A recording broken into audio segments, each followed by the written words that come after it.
Chapter 453, Compensation for Mental Trauma, 2, Yes, yes. Darling nodded repeatedly and obediently. Old Zao walked to Leng Ruoxue and said happily, hee hee, darling. You're really too evil. But I like it. Hee hee. Darling smirked cockily, his beautiful silver eyes spinning non-stop. Who knew what he was thinking? Master, I'm going out for a while. Rise said after some thought and then slipped out directly. Ah. Rise, where are you going? Leng Ruoxue couldn't help asking. Hee hee, lass, don't worry. I'll follow and take a look, old Zao said excitedly. These beasts of hers were each more scheming than the other, so how could he miss such liveliness? I'll take a look too, Lin Liang said curiously. I'll go too. Feng Jing and the Feng family's first elder joined in the fun. Ah. Go ahead. Leng Ruoxue said helplessly. Alas. Why are these people so curious? In the blink of an eye, only Freak and Shu were left in the room. The others, including the beasts, all went out to join in the fun. Schwer, there's only the two of us. Freak looked at Leng Ruoxue and smiled seductively. Yes, that's right. Leng Ruoxue pretended to be stupid. Schwer, what should we do? Freak said alluringly, his bright starry eyes glowing at Leng Ruoxue. Sleep. I'm sleepy. Leng Ruoxue yawned lazily. Schwer. Freak stared at Leng Ruoxue aggrievedly, his face full of dissatisfaction. Leng Ruoxue also stared at Freak. The two of them stared at each other until Leng Qingtian and the others returned. Schwer, what are you two doing? Leng Qingtian asked curiously. Ah. We're competing to see who can stare longer. Leng Ruoxue found a random reason awkwardly. Grandpa, you came back so quickly. Leng Ruoxue continued, changing the subject. Yes. Leng Qingtian said happily with a mysterious smile on his face. Grandpa, what did you do? Leng Ruoxue asked curiously. Judging from the evil smiles on their faces, they definitely didn't do anything good. Hee hee, lass, we only spread the news that Sun Wei stole underwear. Old Zao said with a smile. Ah. Well done. Leng Ruoxue wiped the cold sweat off her forehead. Grandpa. Why did you become bad too? Back then, you were such an upright person. Master, many people in the city know this news now. Tomorrow, it will probably spread throughout Blue Cloud City. Rise said excitedly. Hee hee, doing bad things is addictive. Only people from Blue Cloud City know. Leng Ruoxue said thoughtfully. What? Lass, isn't it enough that everyone in Blue Cloud City knows? Old Zao widened his eyes in disbelief. Alas. It seemed like this small fuss of theirs wasn't enough for her. She was the real ruthless person. Of course not. Leng Ruoxue said with a naughty smile. Little Snowy, don't tell me you want everyone on the entire Boundless Heaven continent to know. Lan Ming said in disbelief. Yes. Leng Ruoxue nodded. Little Snowy, I have a way to let everyone on the Boundless Heaven continent know. Icy, who was sleeping in Leng Ruoxue's arms, opened his eyes. What are you going to do? Leng Ruoxue asked. Hee hee, watch me. Icy smiled evilly. Although he always had his eyes closed, he knew what had happened just now. Huh?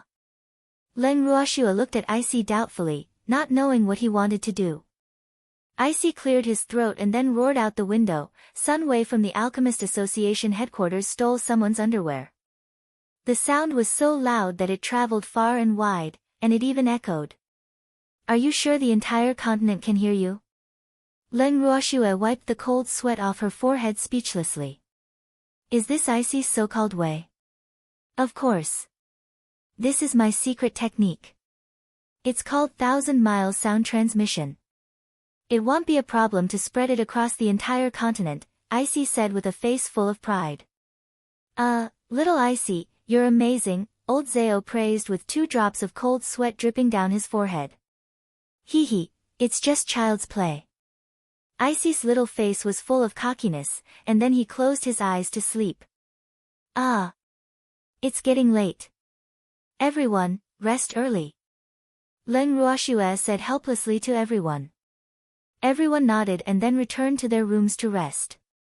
The next morning, Leng Ruoxue and the others welcomed an unexpected guest before they woke up. Leng Ruoxue and Freak were the first to come to the living room.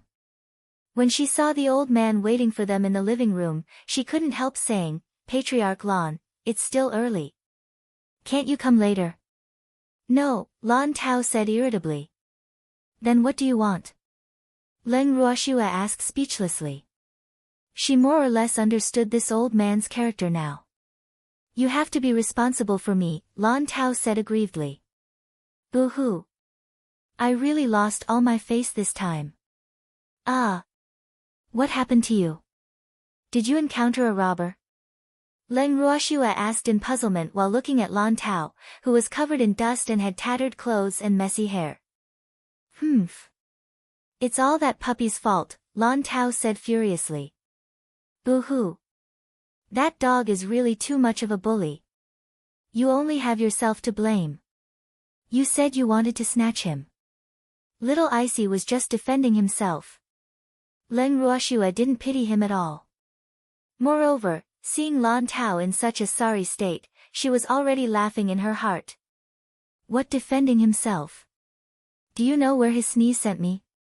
Lan Tao said through gritted teeth. "Boo-hoo, he was really pitiful. It took him 2 days to return to Blue Cloud City." Leng Ruoxue glanced at Lan Tao and said without sympathy, "Ah. How would I know if you didn't tell me?" Lan Tao was about to say something when he was interrupted. Chapter 454, Compensation for Mental Trauma. 3. "Father, how did you become like this?" asked Lan Ming, who just rushed to the living room when he saw his father's tragic state. Ling Qingtian and the others followed closely behind. They were all stunned when they saw Lan Tao. Then they turned their heads in unison and covered their mouths to laugh. "You heartless baddies. Boo-hoo." Lan Tao felt wronged. Fortunately, he didn't go home first. Otherwise, his dignified image would have been ruined. "Father, don't worry. No one in the Lan family knows that you disappeared." Lan Ming comforted him. What he implied was that no one in the Lan family knew that he had embarrassed himself. Alas. Little Snowy is a seer. If the Lan family saw father like this, he would definitely have beaten me to death. "Oh. That's good." Lan Tao was relieved, but he felt that something was amiss no matter how he thought about it. "Father, come with me to change your clothes first." Lan Ming said helplessly. "Yeah. Bring me to change quickly. I want to bathe." Lan Tao said impatiently. After Lan Tao left the living room with Lan Ming, old Zao looked at everyone present and couldn't help asking curiously, "Guess where he fell?" "I smelled seawater on him." "He probably fell into the sea," Lin Liang guessed. "Sea? There aren't many seas on the boundless heaven continent. Moreover, they are all thousands of miles away." "Ah. Seems like that puppy's sneeze is quite powerful," the little old man praised. "Little Icy has already shown mercy." Leng Ruoxue didn't pity that old man from the Lan family at all. It wasn't so easy to have designs on Icy. "Hee, little Icy is really amazing," old Zao said excitedly. Icy's status in his heart had already risen to an unprecedented height. While Leng Ruoxue and the others were chatting, Lan Tao had already bathed, changed his clothes, and came to the living room with Lan Ming. Lan Tao sat down on a chair, looked at Leng Ruoxue and the others, cleared his throat, and said, "How do you intend to compensate me? How about letting little Icy sneeze a few more times?" Leng Ruoxue said calmly with a light smile. "Hee, lass, that's a good idea." Old Zao echoed. "I think that's a good idea too," the little old man also said. Alas. Lan Tao really didn't learn his lesson. Could Leng Ruoxue and the others be at his disposal? No, I don't want this compensation. Lan Tao hurriedly said. He was a little afraid of the puppy and didn't dare to look down on him anymore. But I think this is the best idea. Where do you want to go? I'll get little Icy to send you there. Leng Ruoxue said understandingly. Ah. No, no need. I have something to do. Goodbye. Lan Tao stood up as if someone was chasing after him and disappeared without a trace. Patriarch Lan is pretty fast. Leng Ruoxue said with a smile. Hee, I think he's scared. Old Zhao gloated. There's still hope if he's fearful. I'm going to sleep for a while, Leng Ruoxue said and left the living room with Freak. It was already afternoon when Leng Ruoxue woke up naturally. She washed up simply and went to the dining hall with Freak. They found a window seat and sat down. The waiter quickly served the dishes. Just after taking 2 bites, she heard someone shout, "Fifth Miss is here." In the blink of an eye, only Leng Ruoxue and Freak were left in the dining hall. Leng Ruoxue frowned slightly when she heard the shout and saw everyone scattering like birds and beasts. She was a little displeased. Didn't the first elder of the Lan family say that he would restrain her? Why was she out again? You 2 ugly monsters, who allowed you to eat here? Get lost. Don't affect my appetite. Lan Ninger's voice sounded in their ears at this moment. You're the one who should scram. You've already affected our appetite, Miss Lan. Leng Ruoxue glanced at Lan Ninger coldly. What did you say? How dare you say that to me? Lan Ninger roared furiously. Humph. She had been locked up by the first elder for more than 10 days because of these ugly monsters. She had to take revenge for this. Otherwise, how could she swallow this anger? I told you to scram. Don't affect our appetite. Don't you understand? Leng Ruoxue said sympathetically. Humph. Do you know that this is our Lan family's territory? How dare you tell me to scram? You're really tired of living. Lan Ninger threatened. Leng Ruoxue glanced at Lan Ninger and didn't waste her breath on her. She summoned her beasts and said, I'll leave it to you. Hee, little sister Ruoxue, don't worry. Leave this ugly monster to me, Feng Linger said. She was bored to death in the space and was just looking for someone to relieve her boredom when someone came knocking on her door. Leng Ruoxue wiped the cold sweat off her forehead. Why did this violent woman come out? Moreover, why are most of the beasts that emerged actually female? Ah. What's going on? I obviously called darling. Big sister, I released them, Qing Ju said helplessly via voice transmission from the bracelet. Oh. Leng Ruoxue answered softly. I knew it. My memory shouldn't be bad. Beloved master, leave this ugly monster to that violent bird. Darling said fearfully. After dealing with that man yesterday, they were taught a lesson by this little bird when they returned. She said that they had forgotten about her whenever they had something good. Ah. Big sister Linger, you can do it. Leng Ruoxue wiped the cold sweat off her forehead and cheered. Alas. It seemed like Feng Linger was really too bored. She even wanted to make a move on such a small character. Of course. Feng Linger said with a smug smile.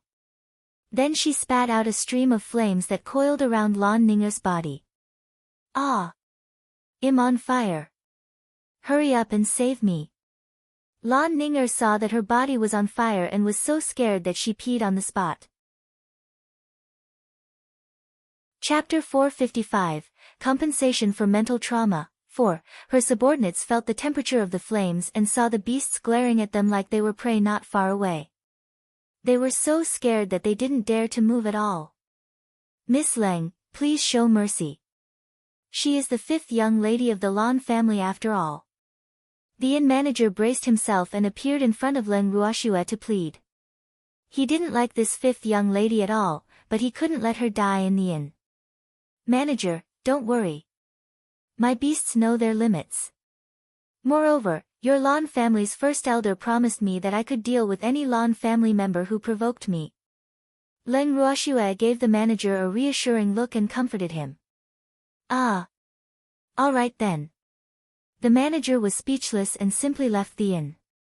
Out of sight, out of mind. At this moment, Feng Linger felt that it was about time. She retracted her southern spirit flame, grabbed a teapot on the dining table with her little claw, and poured the water inside onto Lan Ninger. Lan Ninger's pitch-black body, which had been burned by the fire, immediately revealed its original appearance after being watered. She was naked from head to toe, and even her hair had been burned away. Hee, little sister Ruoxue, big sister did a good deed and trimmed the excess hair on her body. Don't blame big sister. Feng Linger said guiltily as though she was being too nosy.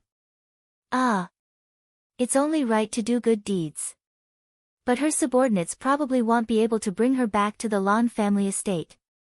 You should do your good deed to the end and send her back.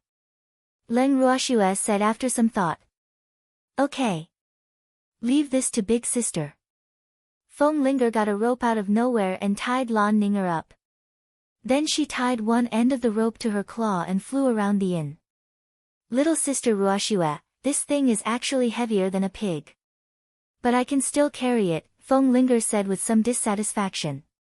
That's good. Leng Ruoxue nodded. Sisters, let's do something good and send this trash from the Lan family back. Feng Linger said to the fire phoenixes and silver wolves who came out with her. Okay, well listen to big sister Linger, the female beasts said excitedly. Usually, they would watch Darling and the other beasts show their might. Today, they finally had a chance to perform. Ha! Little sister Ruoxue, we're going. Then Feng Linger left the inn with Lan Ninger in tow. The other beasts did the same and tied Lan Ninger's subordinates into dumplings with ropes.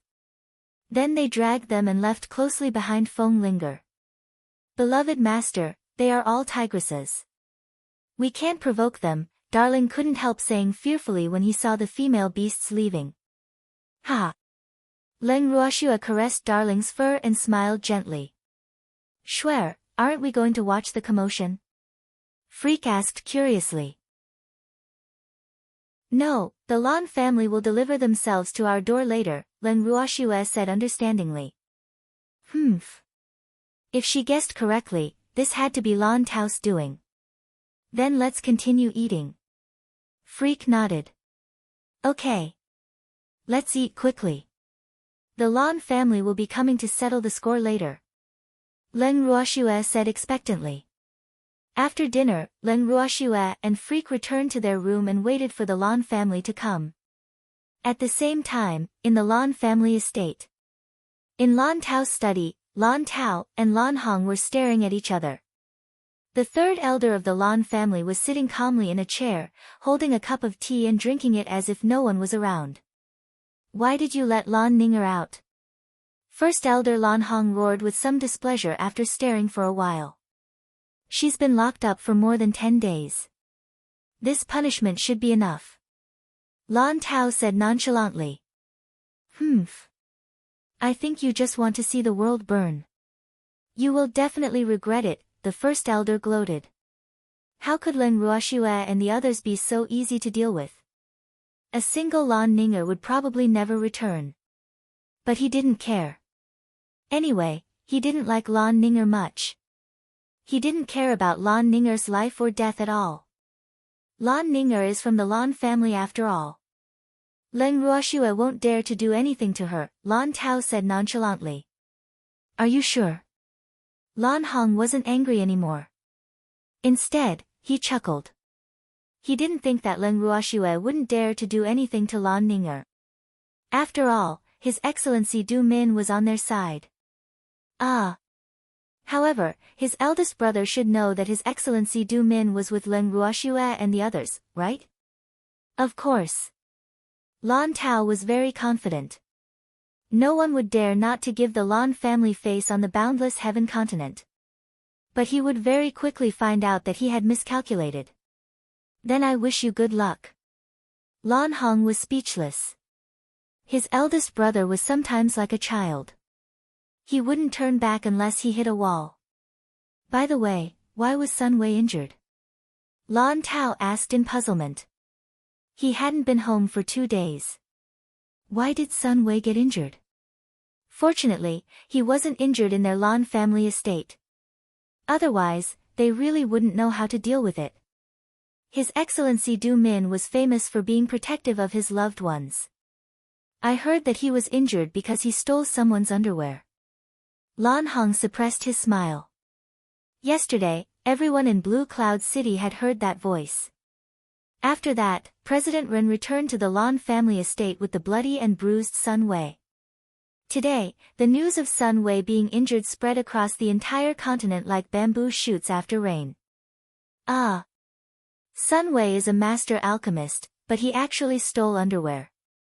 It's really too embarrassing. Lan Tao sighed repeatedly. Pfft! The third elder spat out the tea in his mouth and coughed non-stop after hearing what the patriarch said. Third elder, you're already so old. Why are you still spraying tea? You're really too careless. Lan Tao shook his head, his face full of helplessness. The third elder wiped the cold sweat off his forehead, his heart racing. Isn't that because your thoughts are too foolish? Anyone who wasn't a fool could guess that Sun Wei must have offended someone. Otherwise, how could he be so miserable? Hee.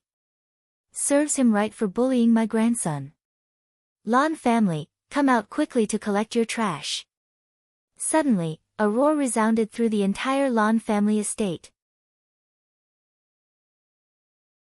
Chapter 456, Compensation for Mental Trauma, 5, Trash. What trash? How could our Lan family have something like that? The third elder said nonchalantly when he heard the roar. That's right. Our Lan family is full of treasures. How could we have trash? Lan Tao said angrily. But he didn't take it too seriously. Such a small matter wasn't worth him, the patriarch, stepping in. The elders would handle it. Yes, our Lan family only has a few pieces of trash, the first elder said meaningfully. What did you say? Those people are also your nephew and granddaughter. Lan Tao roared. Of course, he knew who Lan Hong was talking about, but he didn't like Lan Hong saying it in a gloating tone. It was really too annoying. Big brother, are you really sure that they're the descendants of our Lan family? Lan Hong asked uncertainly. He had always felt that the Lan family's genetic inheritance was good.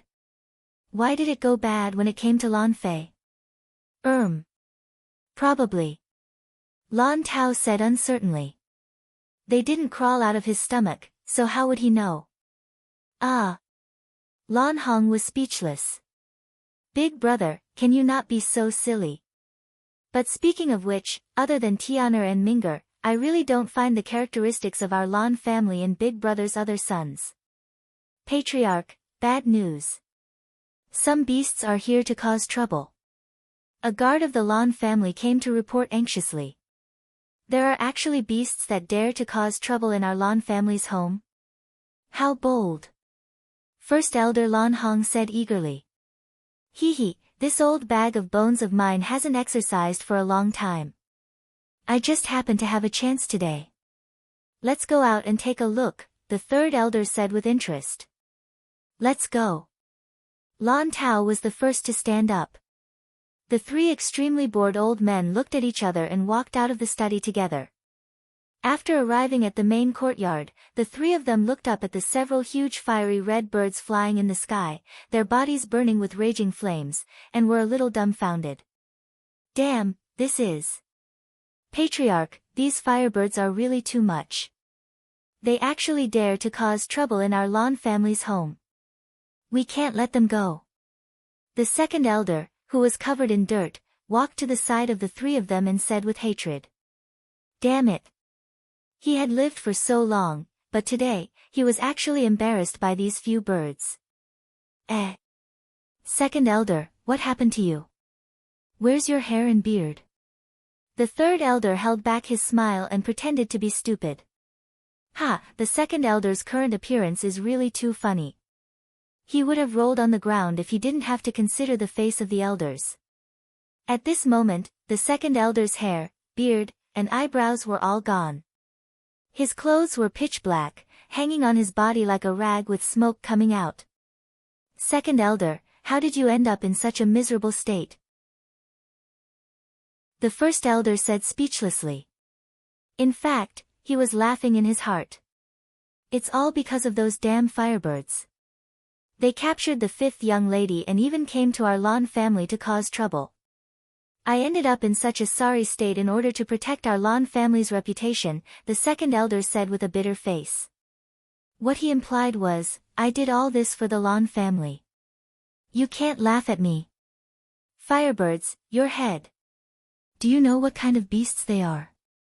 Lon Tao roared as he slapped the second elder's bald head furiously. Aren't they just a few firebirds? Humph. They actually dare to pretend to be fire phoenixes. However, firebirds are firebirds. It's impossible to become a fire phoenix even if they look alike, the second elder said with a face full of disdain. Open your dog eyes wide and look carefully. They are genuine fire phoenixes. Lon Tao roared furiously. They would have killed them if they were firebirds, but these were obviously female fire phoenixes of the Fire Phoenix clan. Even though their Lon family was a super family, he didn't dare to kill them. Otherwise, if the Fire Phoenix clan knew about it, it would mean endless trouble. Patriarch. Are you sure? The second elder asked in disbelief. At the same time, he was a little scared. But he also couldn't help wondering why their flames were so weak if these birds were really fire phoenixes. They only burned his hair and beard. Open your eyes wide and see clearly. The flames on firebirds don't have a seven-colored light. Lon Tao reminded. Although firebirds resembled fire phoenixes, and both had flames on their bodies, these two flames were incomparable. They were not on the same level at all. They are really fire phoenixes. The third elder raised his head and observed carefully after hearing what the patriarch said. With a look, he found that it was indeed as the patriarch said. They were fire phoenixes. Moreover, there was a silver wolf on each of their backs, and there seemed to be something tied to their claws. But they flew too high, so only a small black dot could be seen. Lon Tao looked at the sky and said very politely, May I know your names? Feng Linger. Feng Linger said with displeasure. Humph. They sent these people back to the Lon family out of goodwill, but who knew that the Lon family was actually unreasonable and attacked them without a word? It was really infuriating. Miss Feng, may I know why you came to our Lon family? Lon Tao asked, fully displaying the dignity of the patriarch. I'm here to deliver trash to you. This is garbage from your family. Feng Linger waved the rope in her claws. Trash? What trash? Lon Tao asked in puzzlement. Feng Linger gave another fire phoenix a look, and with a plop, a piece of trash fell from the sky. Isn't this the fifth young lattice guard? His body is so sturdy. The third elder praised as he looked at the guard who was still breathing despite falling from the sky. Ah! The first elder was speechless after hearing the third elder's conclusion. Miss Feng, please tell me why you're here. Lon Tao had a sudden realization after seeing the guard. But he didn't expect Len Ruoxue to be related to the Phoenix clan. This really surprised him. I originally sent this trash back to your Lon family out of goodwill.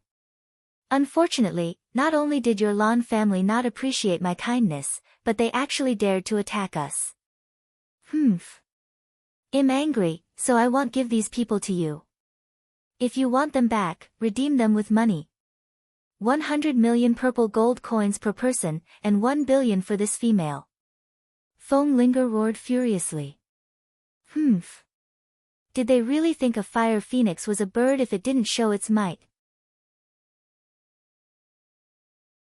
Chapter 457, Compensation for Mental Trauma, 6, Big Sister Linger, they bullied us so much.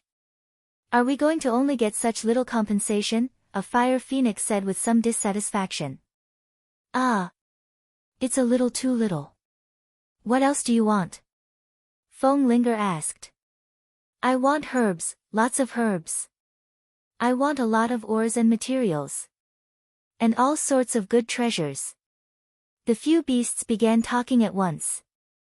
Moreover, a black line would appear on Lan Tao's forehead with every word they said. The second elder almost vomited blood from anger when he heard what the fire phoenixes said and couldn't help roaring, You're clearly robbing us. You're mistaken. We were originally doing a good deed, but you got someone to attack us. We've sustained mental trauma, so you have to compensate us for it. This is all your fault. Feng Linger said resentfully. Lan Tao glared at the second elder and then negotiated with Feng Linger. You want too many things. Can you ask for less? Is it a lot? Your Lan family is one of the 3 great families. Don't you have at least this bit of money? Feng Linger asked in disbelief. Big Sister Linger, I think this Lan family is just for show. They probably can't take out so much money. Why don't we take pity on them and charge them less for our mental trauma? Just treat it as us stepping on a dead rat outside and admitting our bad luck, a silver wolf said very kindly, but her words infuriated the Lan family below. I see. But, Feng Linger was a little hesitant and unwilling.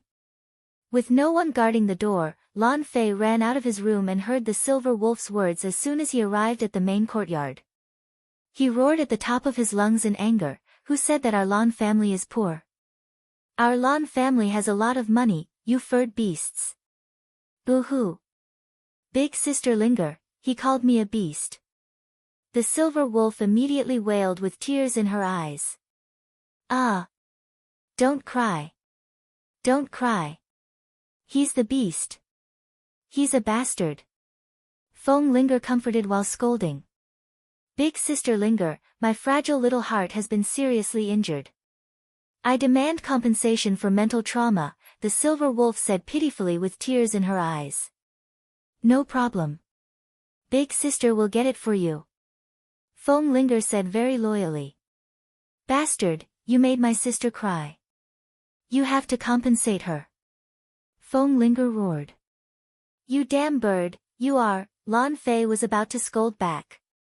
But after saying a few words, he was knocked unconscious by Lan Tao. Old man, since you knocked out that bastard, you will compensate on his behalf, Feng Linger roared angrily. Okay, I'll pay, Lan Tao said angrily. He also glared at the Lan family members who wanted to laugh but didn't dare to, feeling incomparably depressed. Old man, that bastard hurt my sister's fragile heart, so compensate us with 1 billion purple gold coins, and we won't care anymore. Feng Linger said generously. You're clearly robbing up. The second elder couldn't help speaking again. He hated these birds in his heart. These birds were actually robbing the Lan family, but they were helpless against them. This fact was really depressing. TCH, so what if we're robbing you? Moreover, this isn't robbery. This is called compensation, understand? You're uncultured. Go back and study before coming out. Save yourself from being a disgrace. Feng Linger said disdainfully. You, the second elder was so angry that he couldn't breathe. He kicked his legs and fainted directly. Alas. Your mental fortitude is really too poor. You have to train. Feng Linger said with some pity. Come, carry the second elder away, Lan Tao ordered speechlessly.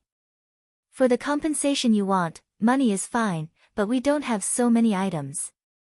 Lan Tao said to Feng Linger. His greatest wish now was to quickly send these plague gods away. Otherwise, he couldn't guarantee that he wouldn't kill them if they stayed for a while. Really? Feng Linger asked doubtfully. Of course. Lan Tao's expression was very sincere. All right. Not a single cent less. As for the things, just compensate us with as much as you have. Feng Linger relented and agreed. Okay, give me some time. I need to collect the money, Lan Tao said. No problem. I'll give you 3 days. Send the money to the inn 3 days later. In addition, I'll take these people back first. Feng Linger led the group and flew out of the Lan family estate after speaking. Patriarch, are you really going to compensate them for mental trauma? They're just birds, an elder couldn't help asking. Alas. Their Lan family was actually being bullied. They were really too cowardly. They are fire phoenixes. Do you have any other way? Lan Tao asked instead of answering. I don't, the elder whispered, not daring to speak anymore. Listen up. No one is allowed to provoke those fire phoenixes in the future. We can settle it with money this time, but it might not necessarily be so next time. Lan Tao warned everyone. Yes, the Lan family members present replied in unison. Patriarch, I'm going to the inn to see Leng Ruoxue, the first elder said. Okay. Lan Tao nodded in agreement. After speaking, the first elder left the Lan family estate with the third elder and went straight to the inn. Come out. Lan Tao roared into the corner after the first elder and third elder left. Humph. Damn brat, how dare you run out by yourself? Ha. Lan Lai laughed wildly as he emerged from the darkness. Of course, Leng Wudi and Sun Teng were with him. Damn brat, what are you laughing about? Lan Tao roared furiously. He was really displeased to see his grandson's smug laughter. I'm laughing because you have a bastard son. Ha. Then won't you be an old bastard? Lan Lai smiled tactlessly. He was so happy. This old man actually ordered people to lock him up, causing him not to see little Icy for several days. Boo-hoo. Damn brat, if I'm an old bastard, then you're an old bastard's grandson. Lan Tao retaliated, unwilling to be outdone. Humph. This stinky brat wants to fight with me? You're still too inexperienced. Chapter 458, Repaying the Debt with My Body. 1. The Lan family members who had yet to leave found an excuse to leave after hearing the conversation between the grandfather and grandson so as not to be implicated and become their punching bags.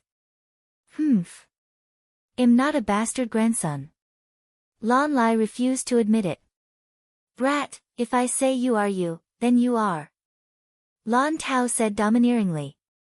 Old man, you've knocked out your bastard son, and your bastard granddaughter is in the hands of those fire phoenixes, so don't acknowledge relatives wrongly.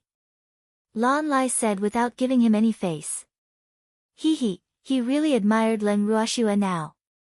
Why were her beasts so powerful? Damn brat, what did you say? Lan Tao roared with widened eyes. Ha, I'm going to see little Icy. Lan Lai immediately summoned his beast and quickly flew out of the Lan family estate. Humph.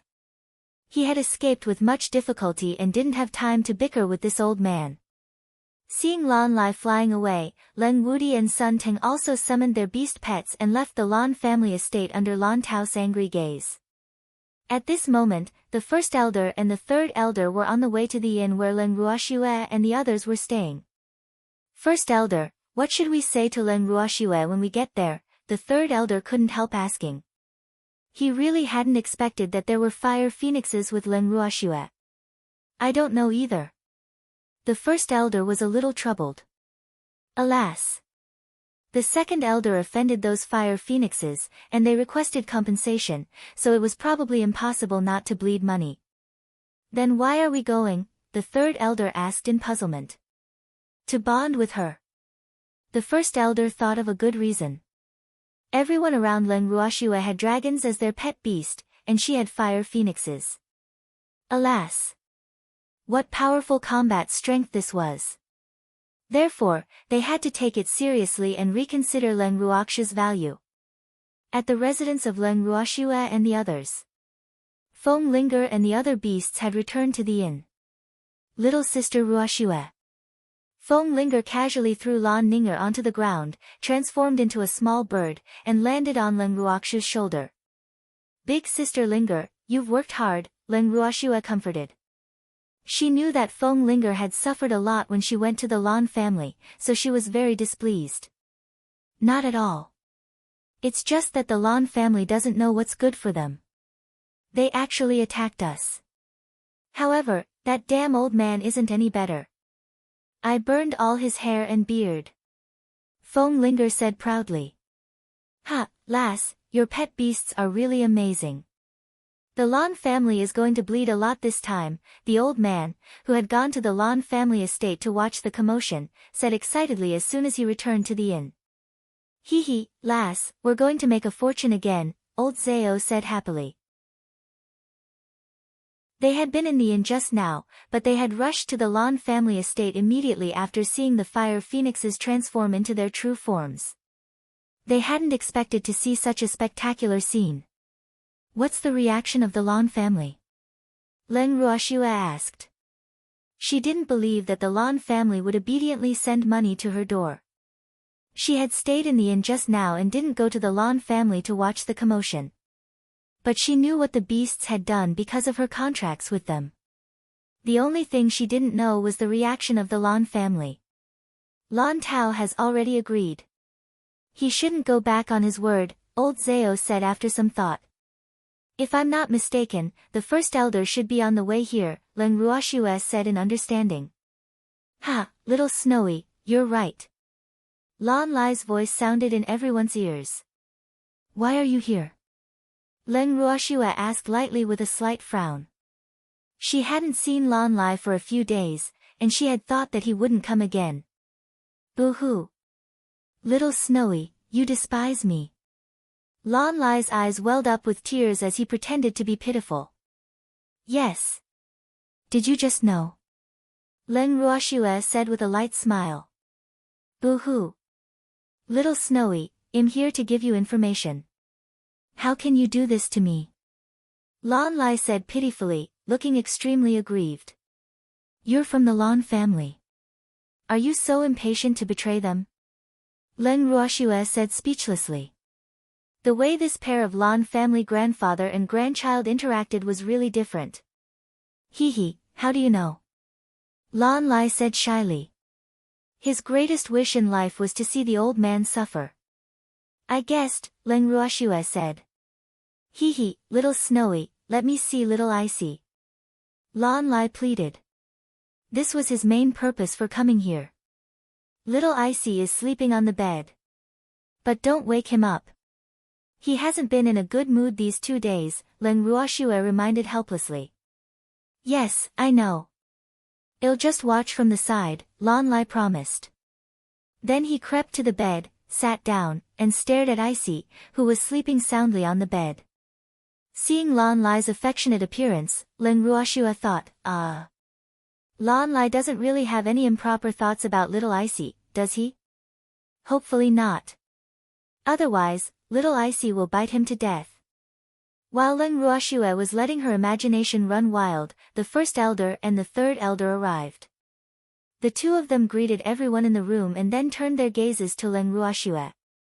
Leng Ruoxue looked at the two old men who entered the room and asked bluntly, May I know why first elder and third elder are here? Ah. Lass, a few fire phoenixes and silver wolves just went to our Lan family. They are your pet beasts, right? The first elder glanced at Lan Ninger, who had been casually thrown to the ground with only a rag covering her body, and the corner of his mouth twitched. Yes, Lan Ninger came to find trouble with me and was taught a lesson by my beasts. I saw that they didn't have the ability to return to the Lan family estate by themselves, so I got Big Sister Linger to visit you and planned to send them back to you. However, it seems like they had a conflict with someone from your Lan family, Leng Ruoxue said coldly. This is all a misunderstanding, the first elder said helplessly. I don't know if it's a misunderstanding. However, they originally wanted to do a good deed, but I didn't expect such a thing to happen. My beasts are very sad. They even told me just now that their fragile hearts have been hurt. Leng Ruoxue said with slight dissatisfaction, her face full of blame for the Lan family. Chapter 459, Repaying the Debt with My Body, 2, The first elder was speechless. Ha, little girl, we can be considered acquaintances. Can you not fuss about it on our account? The third elder braced himself and said. Elders, I remember telling you to restrain some people from your Lan family and not let them out. Otherwise, they will be at my disposal. You also promised me that you wouldn't protect them, right? Leng Ruoshua didn't answer the third elder's question but asked directly. Ah. Yes, but we didn't cover for them. Weren't they already at your disposal? The third elder quibbled shamelessly. But what I want to know is, why did Lan Ninger come to find trouble with me? I heard that she has already been locked up by the first elder. Leng Ruoshua looked at the first elder doubtfully and asked. She ran out by herself. The third elder wiped the cold sweat off his forehead and pushed all the blame onto Lan Ninger. Alas! He couldn't say that Big Brother let Lan Ninger out in order to teach Leng Ruoshua a lesson, right? Little Snowy, third grandpa is lying to you. That damn old man deliberately let Lan Ninger out to cause you trouble, Lan Lai suddenly said, exposing the third elder's lie. Oh! Leng Ruoshua looked at the third elder with a spurious smile and said indifferently. You stinky brat, are you a traitor? The third elder was so angry. He ignored everything else and chased after Lan Lai in the room. I'm telling the truth. Didn't you teach me that good children shouldn't lie? Lan Lai fled aggrievedly, covering his head and hiding everywhere. Finally, he ran behind the little old man to seek protection. Senior, don't protect him. I want to teach this traitor a lesson, the third elder said very respectfully. He already knew the little old man's identity, so he naturally didn't dare to be rude in front of the little old man. Teach him a lesson. I think he's right. He's a child. Honesty is a virtue. You have to teach him a lesson only if he's not honest, the little old man said meaningfully. Ah! 2 drops of cold sweat dripped down the third elder's forehead. His heart was racing as he thought, could the dishonest child be referring to me? Boo-hoo. He was also forced into a corner. This was all a mess caused by the patriarch finding trouble for no reason.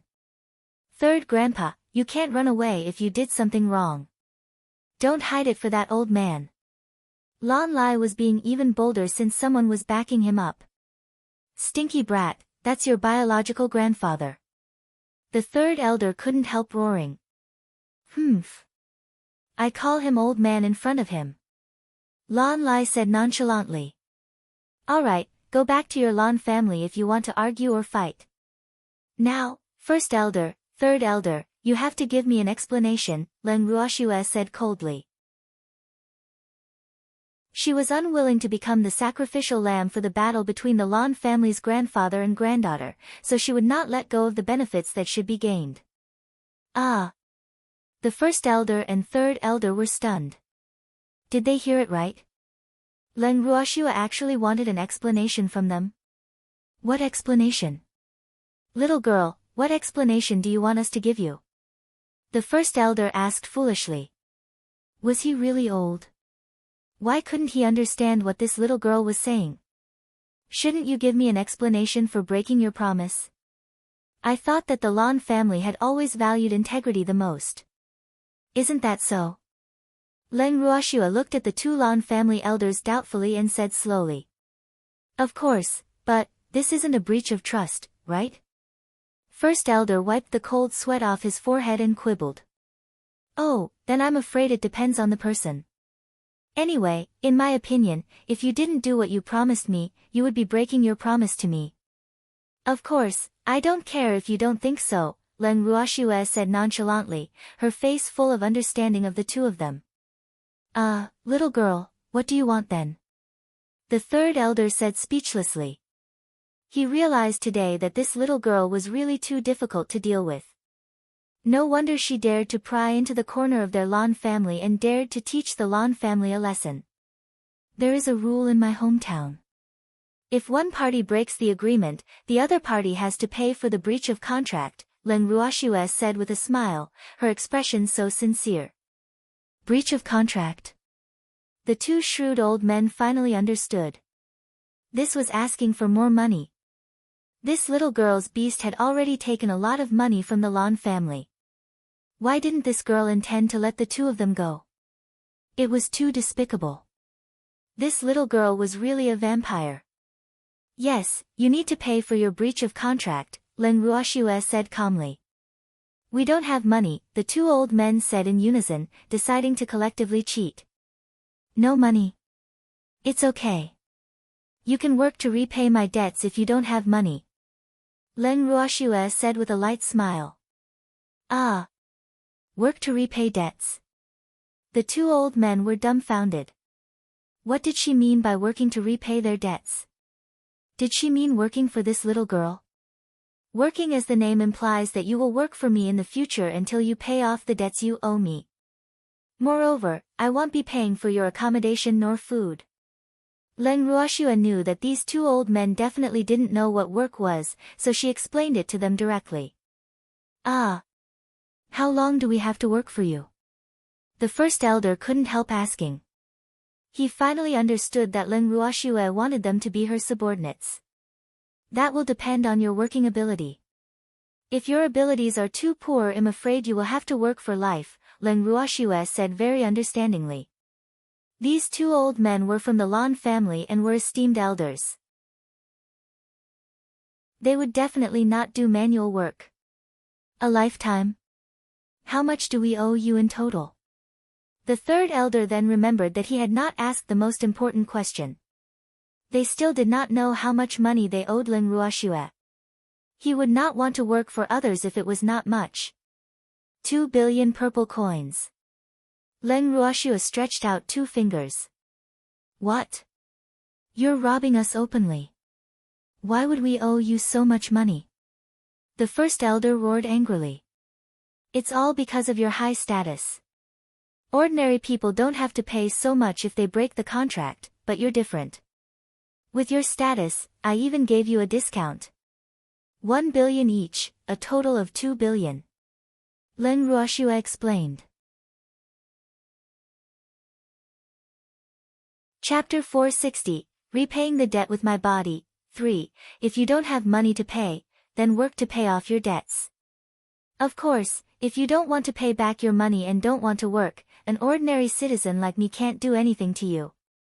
However, your reputation will be completely destroyed. Len Ruoxue continued to remind them, blocking their way out. Eldest grandpa, third grandpa, you pay her the money. Lan Lai couldn't help but remind them. Len Ruoxue was really ruthless. These two old men were famous for their stinginess in the Lan family. Getting them to take out 2 billion purple coins was harder than taking their lives. Stinky brat, where would we get so much money? The third elder roared angrily. You can ask that old man for it. Anyway, these things started because of him, Lan Lai said gloatingly, his tone as if the Lan family's money had nothing to do with him. Stinky brat, are you from the Lan family or not? The first elder couldn't help but scold him with a smile. How could this brat help outsiders? Of course I'm from the Lan family. However, I'm from the righteous Lan family. I'm on the side of justice, Lan Lai boasted shamelessly. In fact, he wanted to see the old man embarrassed. That was why he was on Len Ruoxue's side, Stinky brat, just you wait. I'll deal with you when we get home. The first elder said angrily. Alas. Lass, the fee for the breach of contract you want is too much. Can you reduce it? Third elder sighed heavily and negotiated. Sure. However, the amount of money for the breach of contract is determined by your identity and status. You can pay less if you think your identity and status are not worth so much money, Len Ruoxue said indifferently. The first elder and the third elder were speechless again because they realized that they couldn't outtalk Len Ruoxue at all. Moreover, she had said everything. If they requested to reduce the penalty fee, they would be degrading themselves. Therefore, they could only blame their bad luck. Moreover, I've said it before. If you want to renege on your debt, I can't do anything to you either. At most, it'll let the people of the boundless heaven continent know that the Tu Lan family's esteemed elders don't repay their debts. Leng Ruoxue said without fear. Lass, aren't you afraid that we will kill you to silence you? The first elder threatened. No. Before you kill me, the news of you not paying your debts and silencing me will spread first, Leng Ruoxue said nonchalantly. She knew that these two old men would not casually kill people. Moreover, she had so many secret means, what was there to be afraid of? The two old men completely wilted at Leng Ruoxue's words. Alas! They knew that this little girl was not afraid of them at all, and they were not evil and bloodthirsty people. Moreover, this matter was indeed their fault, so they really couldn't do anything to these people. However, they were unwilling to be robbed of 2 billion purple coins just like that. Lass, we really don't have money. Why don't we work for you? The two old men looked at each other and made their final decision. Okay. Then let's officially start work now. However, you have to start from the lowest level, Leng Ruoxue said after some thought. No problem, the two old men answered readily. Grandpa, these two elders of the Lan family will be our servants from now on. Tell them if anyone needs anything. There's no need to be polite, Leng Ruoxue said to everyone present. Okay. I happen to be lacking an attendant by my side. Old man Zhao said happily. Yes, I need one too, Lin Liang said. I want a medicine boy. I don't know if they are up to the task, Zheng En said with some frustration.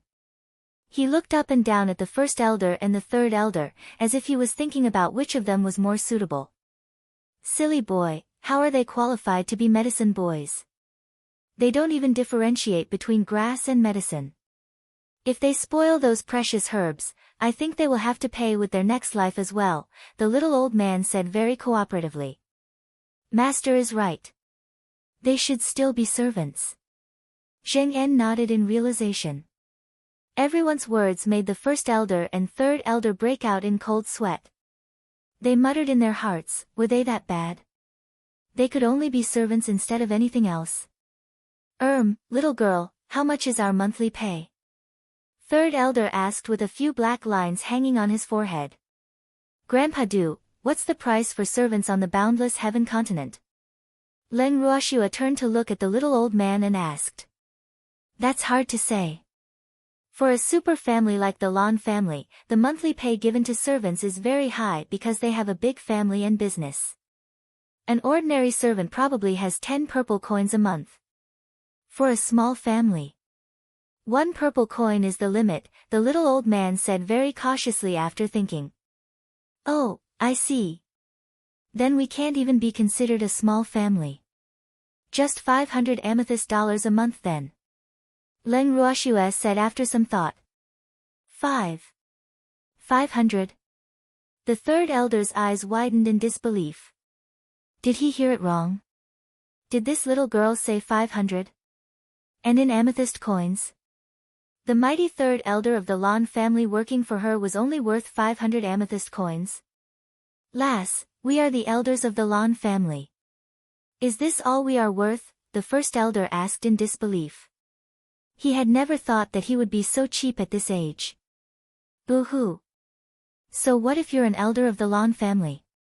You're here to work for me, not to enjoy life. Moreover, you've lived like royalty since you were young. Do you know how to work?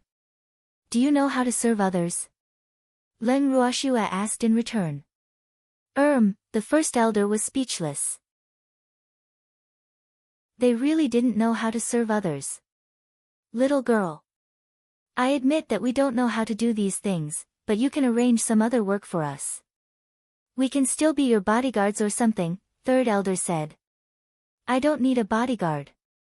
I have little Icy. None of you can compare to it, Leng Ruoxue said honestly. Ah. Lass, I'm a mighty mystic sovereign, how can I be inferior to a puppy? The third elder couldn't help asking. Boo-hoo. His self-esteem was hurt. Chapter 461, Repaying the Debt with My Body. 4. You can't compare to it. Go back and ask your patriarch if you don't believe me. Leng Ruoxue said with a naughty smile. Ah. What did this mean? The two old men were a little confused. You'll know when you go back and ask him. Today is your first day on duty. Go back now. Come early tomorrow to wait for orders, Leng Ruoxue said very kindly. Oh, well, be leaving first then. First elder and third elder left the inn gloomily. The two of them were still pondering how on earth did things become like this on the way back. What were they here for?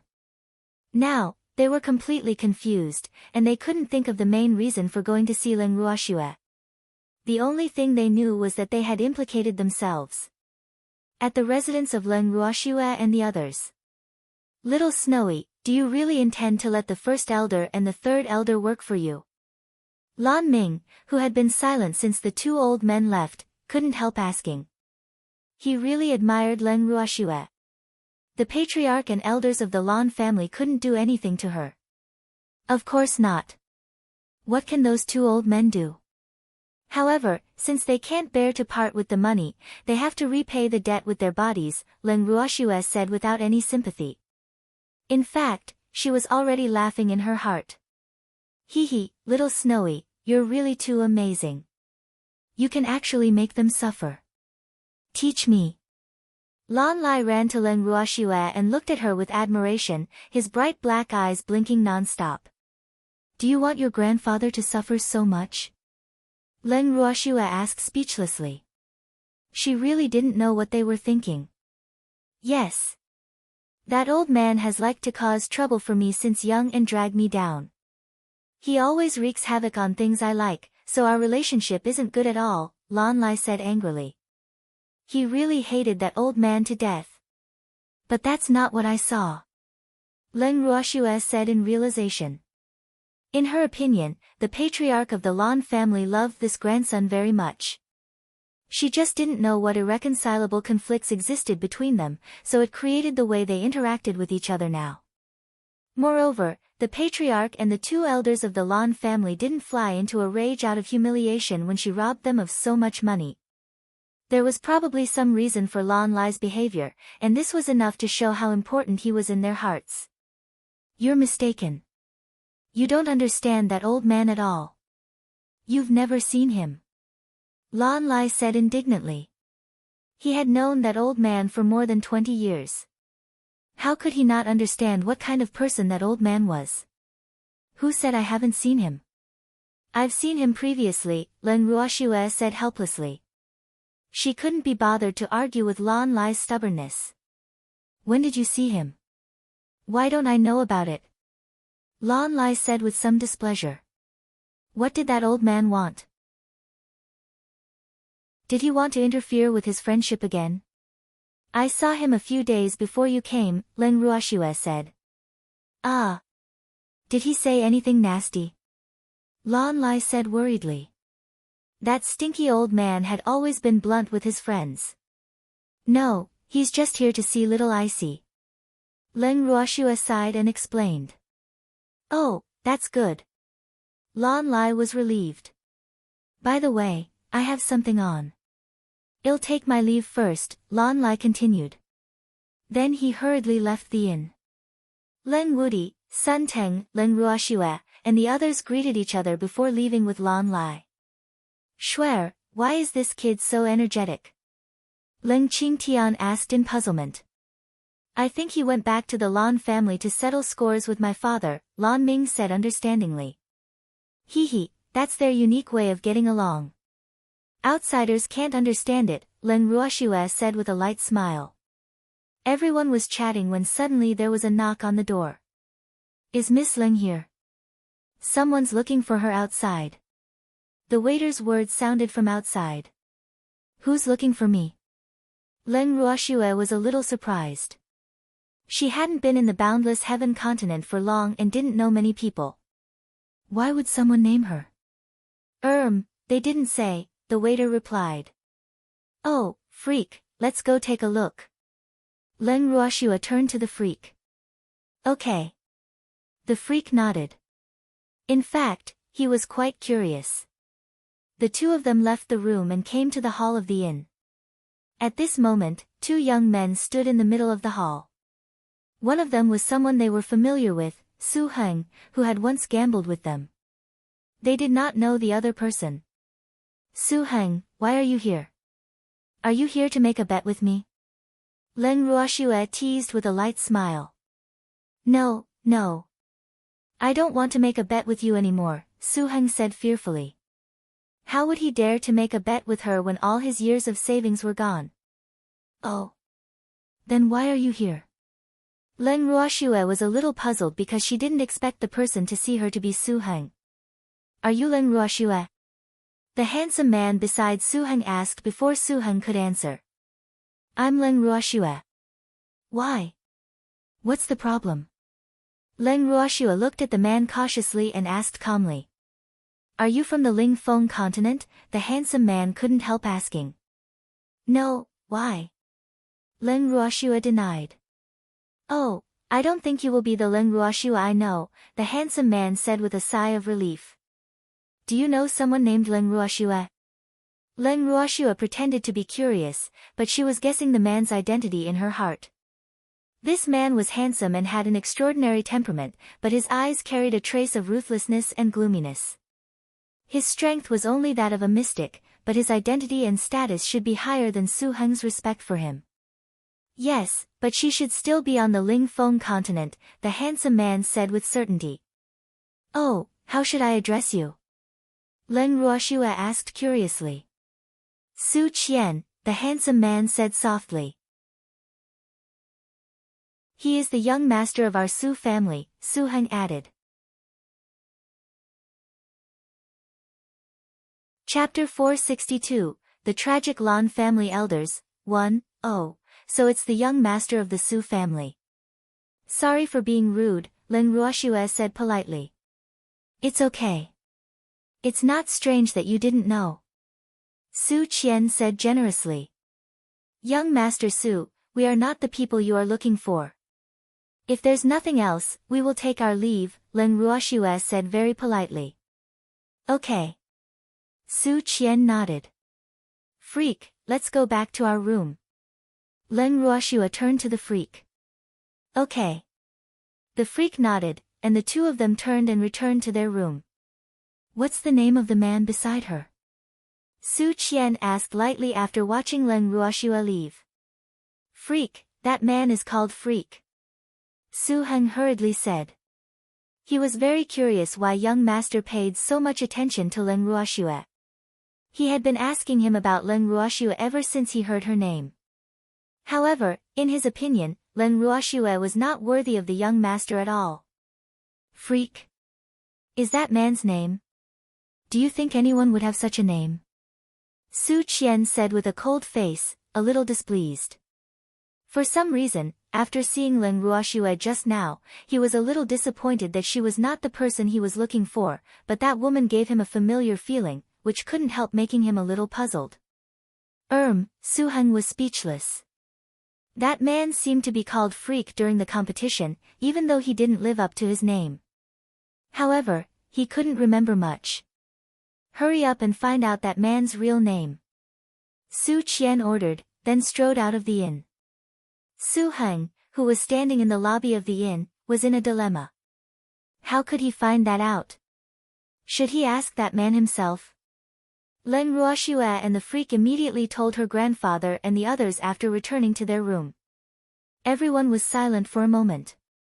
Lass, so you're from the Ling Feng continent, the little old man said in surprise after a while. Yes, Leng Ruoxue said. She naturally didn't intend to hide it from them since she said it in front of them. Little Snowy, did you just arrive when you transmuted your spiritual power? Lan Ming wiped the cold sweat off his forehead and couldn't help asking curiously. Yes. Ah. You bunch of perverts. Lan Ming was speechless. They had only been here for less than 3 months and were already elementary mystics. This cultivation speed was really terrifying. How can we be considered perverts? The young masters of the 3 great families are the true perverts. You're already a mystic monarch at such a young age. Leng Ruoxue said nonchalantly. Little Snowy, you can't compare like this. The people on this continent are born with better aptitude than those on the Ling Feng continent. Moreover, the resources and treatment that the three of them have received since they were young are the best. It would be too inexcusable if their cultivation speed was still so slow, Lan Ming explained. Leng Ruoxue and the others definitely could not compare to the three of them in this aspect. However, he believed that Leng Ruoxue would definitely surpass them in time. That's true. Little Lan Lan, don't reveal our identities. Leng Ruoxue reminded. Don't worry, I won't say it. But little Snowy, you and the Leng family, Lan Ming hesitated, his face also a little curious. The Leng family is the Leng family, and we are us. There's no need to confuse us. Leng Ruoxue said very decisively. Yes. Lan Ming nodded. Their Lan family also had branches in the lower realm. And after those people came to the boundless heaven continent, almost all of them would choose to return to the family. However, the status of those people in the family was even inferior to the servants born and raised in the family. Therefore, he really didn't want Leng Ruoxue to choose to return to the family like them. However, he was very clear that with Leng Ruoxue's character, she would absolutely not bother with them. Grandpa, that Su Qian might know us, so use an alias for the time being. Leng Ruoxue turned to Leng Qingtian and the others. She didn't know if her denial just now could fool Su Qian, but they had to be careful just in case. Swear, we used our real names when we participated in the Mystic Cultivator competition. If we use an alias now, he will probably find out if he wants to investigate, Leng Qingtian said worriedly. Sister Ruoxue, don't be afraid. At most, it'll burn down the Mystic Association and make it impossible for them to investigate. Feng Lingqi said violently. Ah! 2 drops of cold sweat dripped down Leng Ruoxue's forehead. She felt that that was not a bad idea. No, don't set the fire. Icy, who had been sleeping on the bed, suddenly said. Then what do you think we should do? The Su family doesn't have anything good. Do you want to see Sister Ruoxue in danger? Feng Linger roared furiously. What are you afraid of with me around? Icy rolled its eyes and said calmly. Humph. It really didn't care about a mere Su family. You only know how to sleep, eat after waking up, and sleep after eating. Moreover, how many Su family members can you beat alone? Feng Linger said with slight disdain. Little Lan Lan, how many mystic supremacies does the Su family have? Icy glanced at Lan Ming and asked. There should be one, Blue said after some thought. There's only one. What's there to be afraid of? 2 more will be nothing more than child's play to me. Icy said nonchalantly. Humph. Keep bragging. Feng Linger didn't believe the stinky Qilin at all. I never brag. Icy retorted. It was such a pragmatic Qilin and it had never lied. Sister Ruoxue, don't listen to it. Let me burn down the Mystic Association. Feng Linger couldn't be bothered to bicker with the Qilin and said directly to Leng Ruoxue. No, you're not allowed to burn if I say so. Icy stood up from the bed and jumped into Leng Ruoxue's arms. He glared at the little red bird and roared. Sister Ruoxue. Feng Linger ignored Bingqi and looked directly at Leng Ruoxue. Little Snowy. Icy also looked at Leng Ruoxue, the meaning in his blue eyes was obvious. Who will you listen to? Stop arguing. Grandpa, use your real names. I don't think Su Qian can do anything to us as long as we don't admit it. Leng Ruoxue said after some thought. With her current strength, she was not afraid of the Su family even though there was still a certain gap between her and the Su family. At most, she would just deal with whatever came her way. There was nothing to be afraid of. Chapter 463, The Tragic Lan Family Elders, 2, okay. Leng Qingtian nodded in agreement. It's getting late. Everyone, rest early. Leng Ruoxue looked at the time and said to everyone. Everyone nodded and went to rest. The next morning, the first elder and third elder arrived at the inn early to await orders. In the living room. If any of you need them to do anything today, just tell them. Leng Ruoxue suppressed her smile and looked at the sleepy first elder and third elder. Ah. Yes. Just let me know if there's anything. The first elder wiped the cold sweat off his forehead and said politely. However, he couldn't help thinking in his heart that these people wouldn't really want them to do manual labor, right? He was the first elder of the Lan family. Ah. Lan Hong is willing to carry out orders as well. The third elder also said. Hee, then serve me to change my clothes and wash up first. Then accompany me to the medicinal herb exchange to set up a stall. Old man Zhao said bluntly. Are you going to dominate both of them? No way, the old man said with some displeasure. Why not? I have a lot to do today. Old man Zhao said with some displeasure. So what? They're not your only servants. They belong to all of us, the old man said matter-of-factly. Lass, what do you think? Old man Zhao looked at Leng Ruoxue pleadingly, asking her to say something fair. Ah. Old man Zhao, you should take one of them away. As for the other one, you have to let him serve the others too. Leng Ruoxue said with a light smile. All right, I'll listen to the lass. Give me the third elder. Old man Zhao said after some thought. However, he was thinking about how to torment the third elder. Ruoxue, can you share the first elder with me? Lin Liang asked. No, the first elder is mine, the old man roared at the top of his lungs. Stop arguing. First elder will follow Grandpa Lin in the morning. His usage rights in the afternoon will go to the old man. Leng Ruoxue said very fairly. Shuer, when can we order the first elder around? Leng Qingtian said with some dissatisfaction. Tomorrow, Grandpa. There will be plenty of opportunities in the future. Leng Ruoxue suppressed her smile and comforted him. That's true. First elder, go back and tell your patriarch. If he can't bear to pay, he can also work for us to repay his debts, Leng Qingtian said very seriously. His tone and demeanor seemed to be thinking for the Lan family. Ah. The first elder's forehead was full of black lines.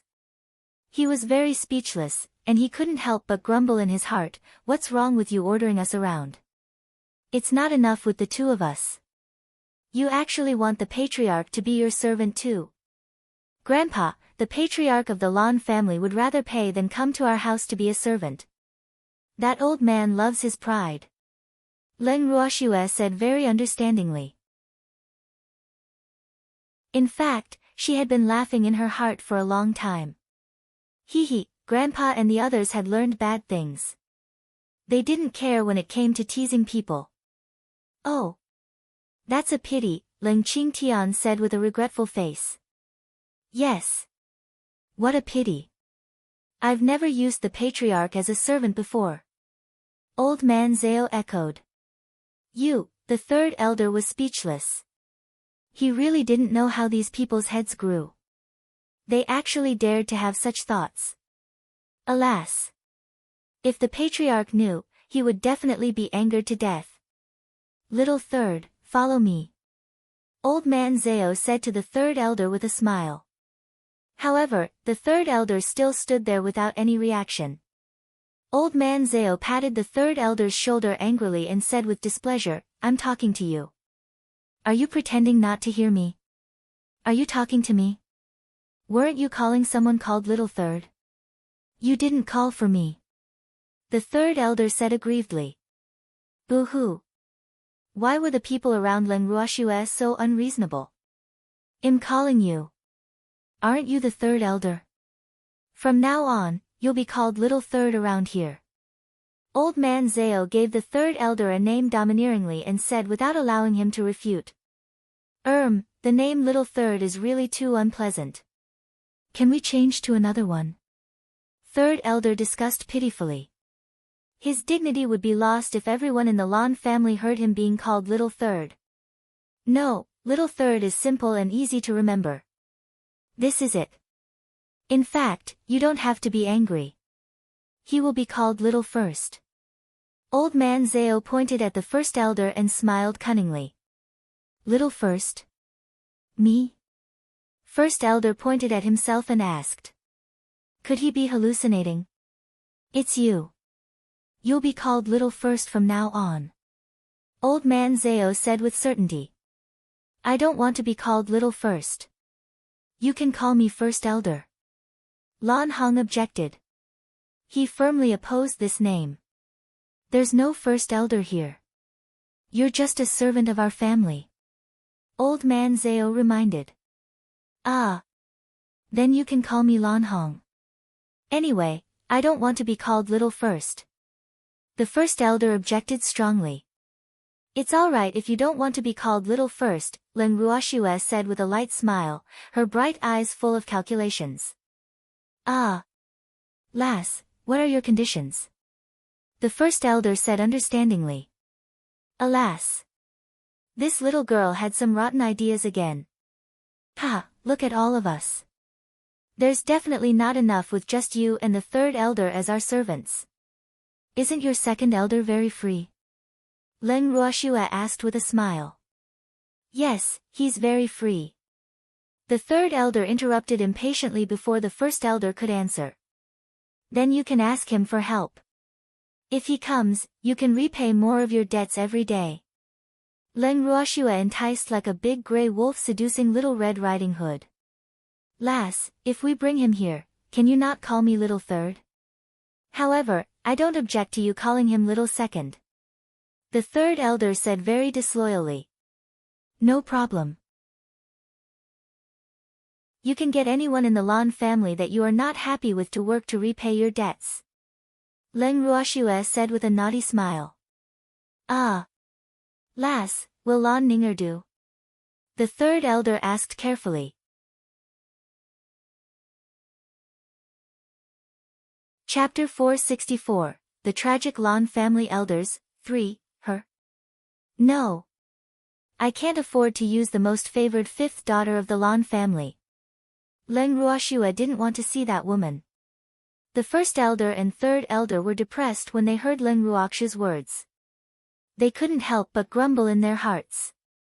You can't afford to use her, but you can afford to use us. What kind of logic is this? All right, your job today is to follow them. Do whatever they ask you to do. Don't have any doubts. Otherwise, your monthly pay will be deducted. Leng Ruoxue ignored the conflicted and depressed expressions of the two old men and continued. Ah. You still want to deduct our monthly pay? The first elder couldn't help asking. 500 amethyst coins a month, what would be left if they deducted a little more? Moreover, this stingy girl was not going to provide any food and lodging. Wasn't she making them go hungry? Of course. In your Lan family, servants' pay has to be deducted if they make a mistake too. Such a rule is common everywhere. Leng Ruoxue said understandingly. First elder, let's go quickly. The third elder couldn't help but suggest.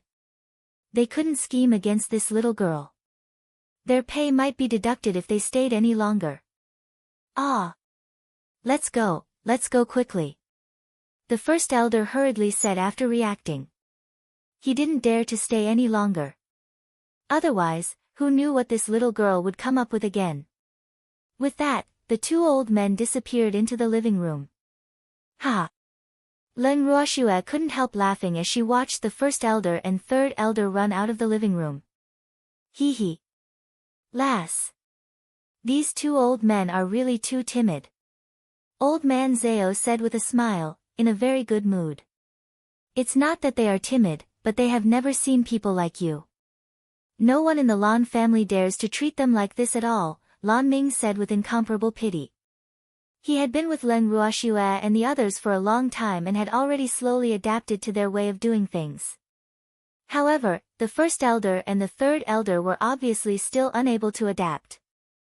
Don't worry, I'll let them understand us better, old man Zhao promised while patting his chest. Ah. Can you not torment them too badly for my sake? Lan Ming pleaded. Don't worry, don't worry. I'll show mercy. Old man Zhao left the living room after speaking. Ruoxue, I'm leaving too. Lin Liang greeted her and left. Everyone, disperse. I'm going to sleep for a while. Len Ruoxue dragged the freak back to her room. After returning to her room, Len Ruoxue brought the freak directly into the bracelet. Mommy. A little red furball jumped directly into Len Ruoxue's arms and whined when it saw her. Huer, you seem to have gained weight. Len Ruoxue looked at the chubby little guy in her arms and asked doubtfully. Mommy. I didn't grow fat. Little Fire said aggrievedly with tears in its pink eyes. Ha, I told you you've gained weight. Baby's voice sounded, and then a black furball jumped into Len Ruoxue's arms. Baby, you seem to have gained weight too. Len Ruoxue said in surprise. Baby had not changed much since she knew Baby. However, she realized today that Baby seemed to have become rounder. Big sister, you haven't cared about me for a long time, that's why you thought I was fat. Boo-hoo. Actually, I've always had a standard figure. Baby was also very aggrieved and choked up a little. Ah. I'm sorry. Baby, big sister has been too busy recently. Why don't big brother Freak come in to play with you every day? Len Ruoxue suggested. I don't want to. The human and beast refused in unison, and they looked at Len Ruoxue with fawning eyes. Objection overruled. It's settled. Len Ruoxue smiled evilly and sent Huer and Baby into the freak's arms.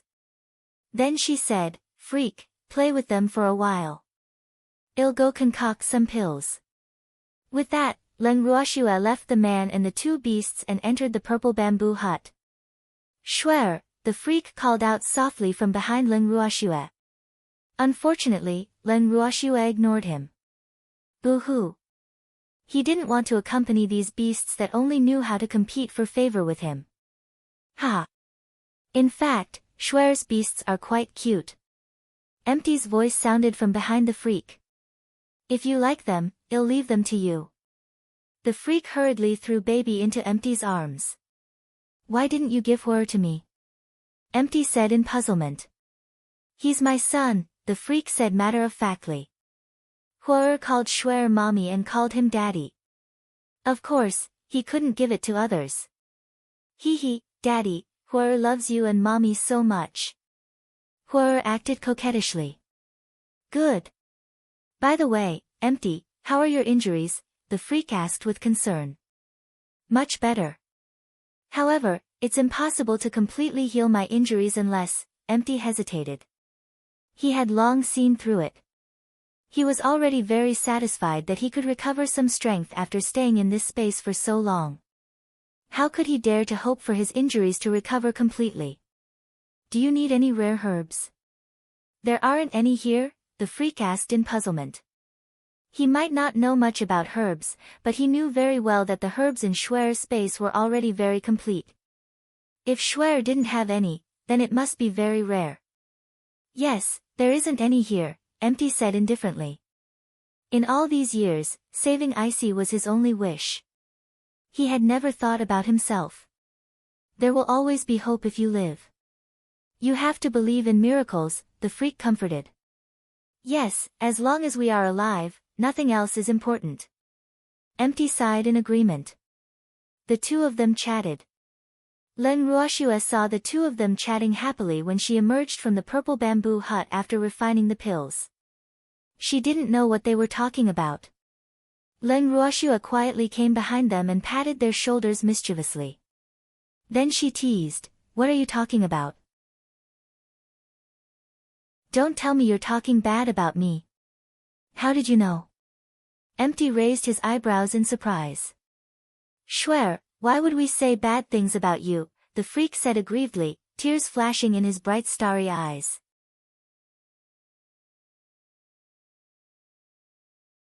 Chapter 465, The Tragic Lan Family Elders, 4, I was joking.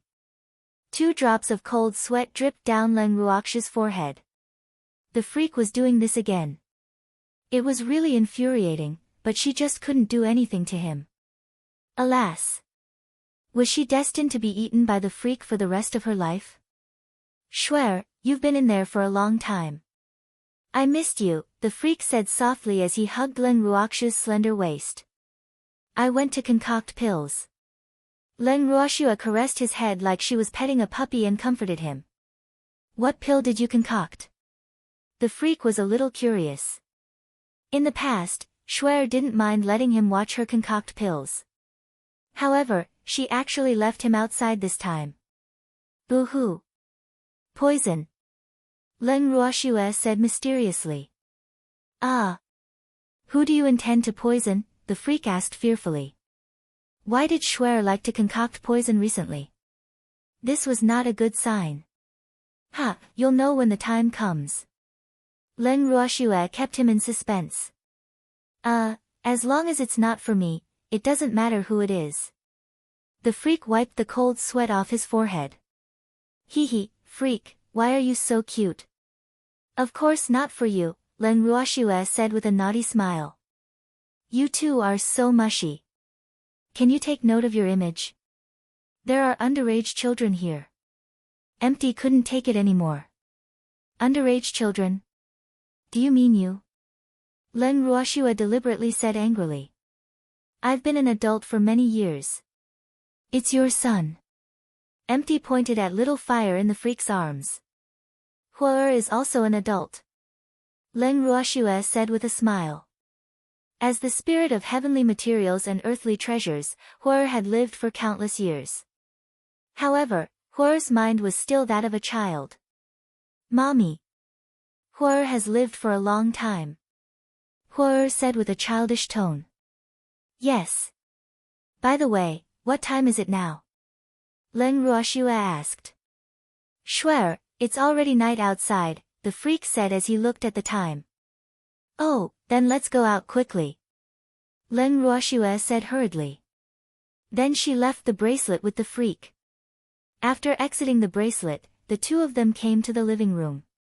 Leng Ruoxua found that everyone seemed to be waiting for them. The first elder and the third elder were so tired that they lay directly on the ground, panting non-stop. Ah! How much work did these 2 old men do? Why were they so tired? Leng Ruoxua was full of doubts and puzzlement. Lass, you're here. Old man Zhao said hurriedly when he saw them enter and kept winking at them. Ah! Yes. We overslept. Leng Ruoxua said shyly. I say, little girl. We're as tired as a dead dog, but you're actually sleeping. Boo-hoo. You're really too much of a bully. Third elder complained with a long face. Is it that bad? Old man Zhao, didn't I tell you to arrange some easy work for them first? Leng Ruoxua looked at old man Zhao accusingly. Lass. The work I arranged for little Hong is already very easy. Ask him if you don't believe me. Did I ask him to do any heavy work? Old man Zhao said aggrievedly, so anxious that he looked like he was about to cry. Third elder, say whatever grievance you have. Ah. Did old man Zhao ask you to do a new job? Leng Ruoxua asked doubtfully. He doesn't seem to have asked me to do any heavy work. I'm just running errands non-stop. My old arms and legs are about to break from running here and there. The third elder carefully recalled, but he couldn't think of what he had done today. The only thing he remembered was that he had never been idle at all.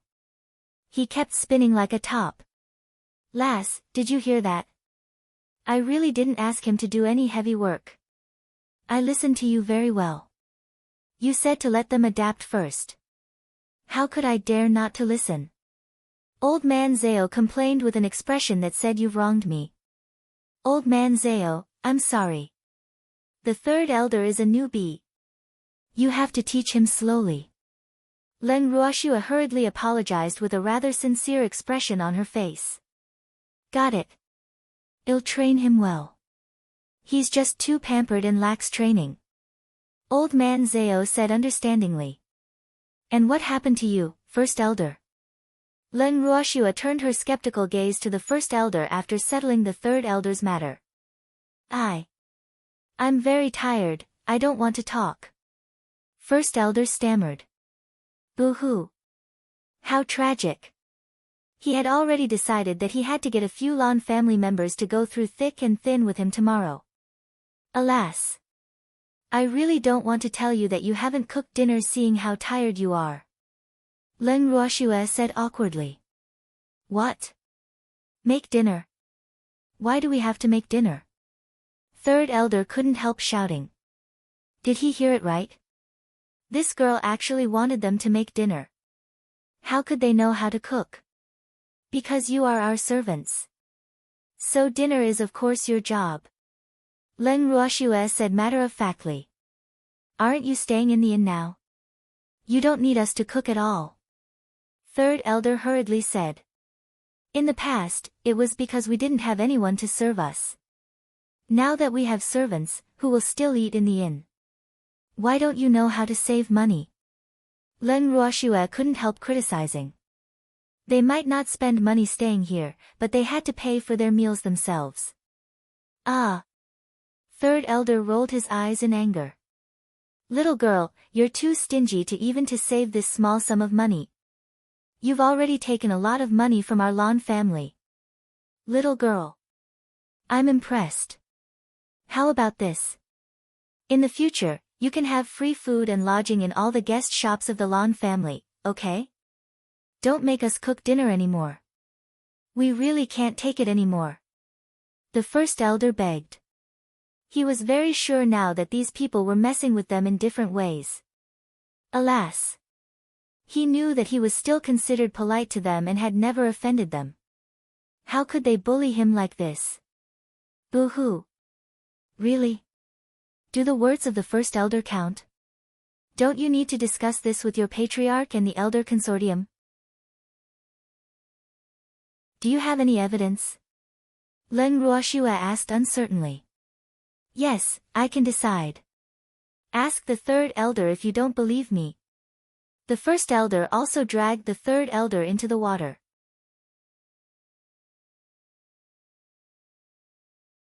Chapter 466, The Tragic Lan Family Elders, 5, Yes, yes. We can decide. The Third Elder said hurriedly. What about the proof? Leng Ruoxua said with a smile. Ah. Lass, take this token. In the future, all the inns and lodging in the Lan family will be free of charge.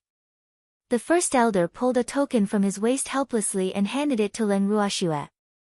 He couldn't help muttering in his heart, why was this little girl so shrewd? Alas!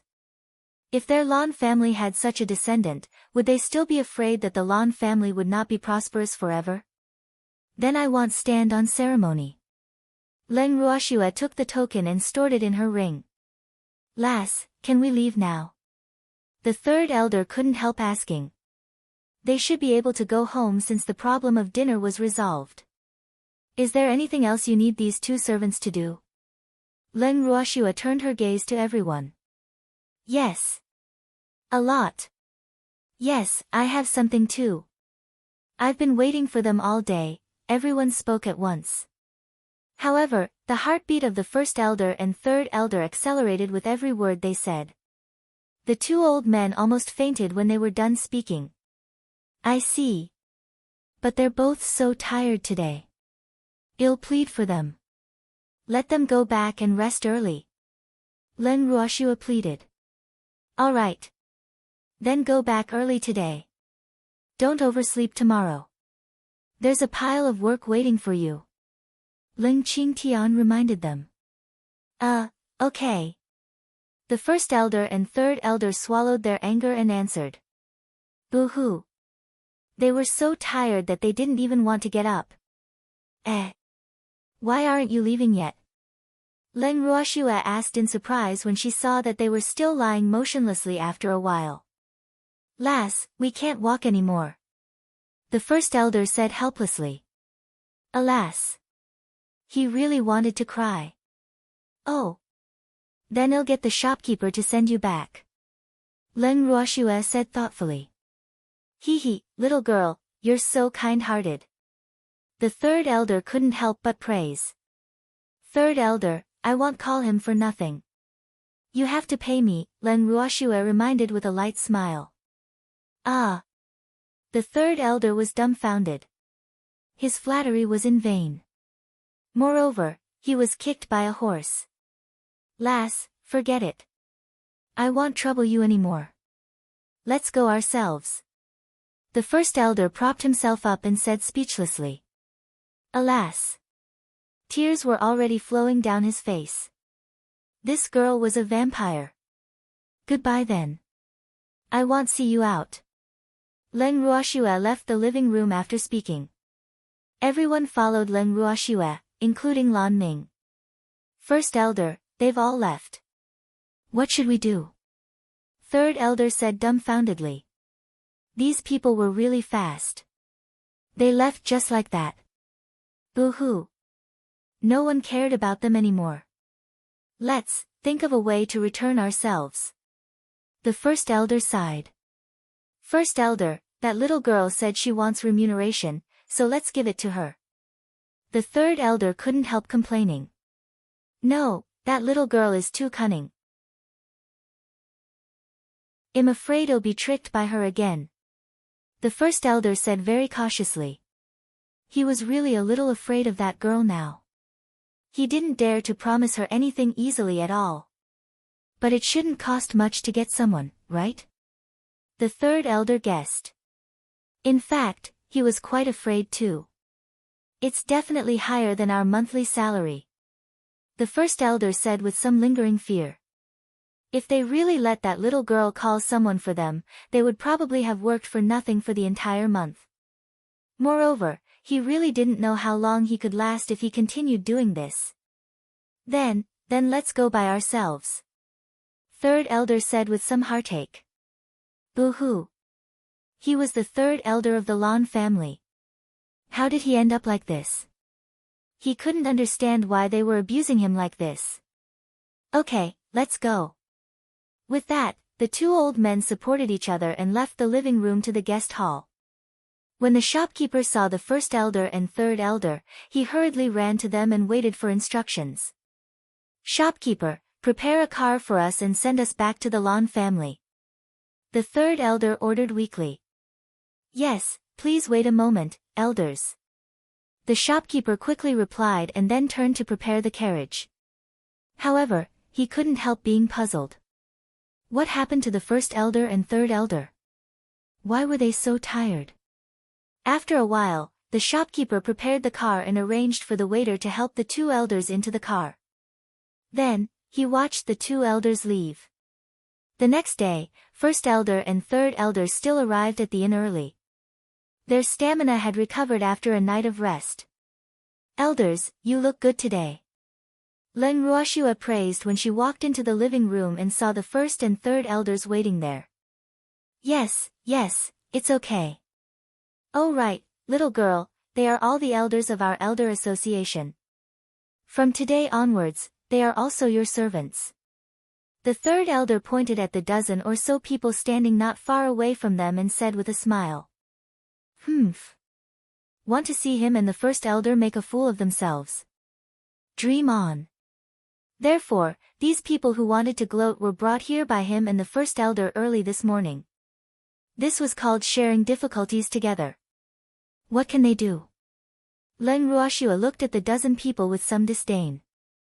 These people were eating with faces full of oil and brains full of fat. They seemed to be inferior to the two old men. You can let them do whatever you want. There's no need to be polite. The first elder said. One sentence determined their miserable days for the next few days. When he and the third elder returned home yesterday, they were still discussing who to get to help them repay their debts. They didn't expect a few people to take the initiative to come knocking on their door.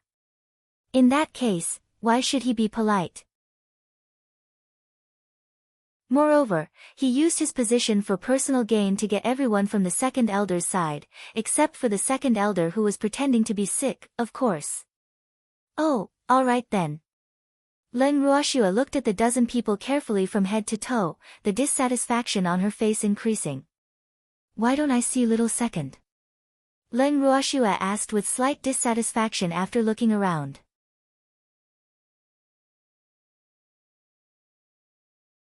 Chapter 467, The Tragic Lan Family Elders, 6, Little Second isn't feeling well. I've already reported to the patriarch to get someone to treat him, First Elder said. What he implied was that he would come after being cured. Oh. I see. Leng Ruoxua nodded and then turned her gaze to Leng Qingtian and the others. Grandpa, there are enough servants today. Pick any one of them and leave the rest to me. Okay. Leng Qingtian and the others nodded slightly and began to choose their servants very seriously. After choosing for a long time, Leng Qingtian and the others each chose a servant with dissatisfaction. This time, there were a total of 13 Lan family elders including the first elder and the third elder, so there were 5 left after Leng Qingtian and the others chose. These 5 naturally belonged to Leng Ruoxua and the freak. Lass, what should we do with the 5 of them? The 2 of you can't use so many, right? Old man Zhao couldn't help asking.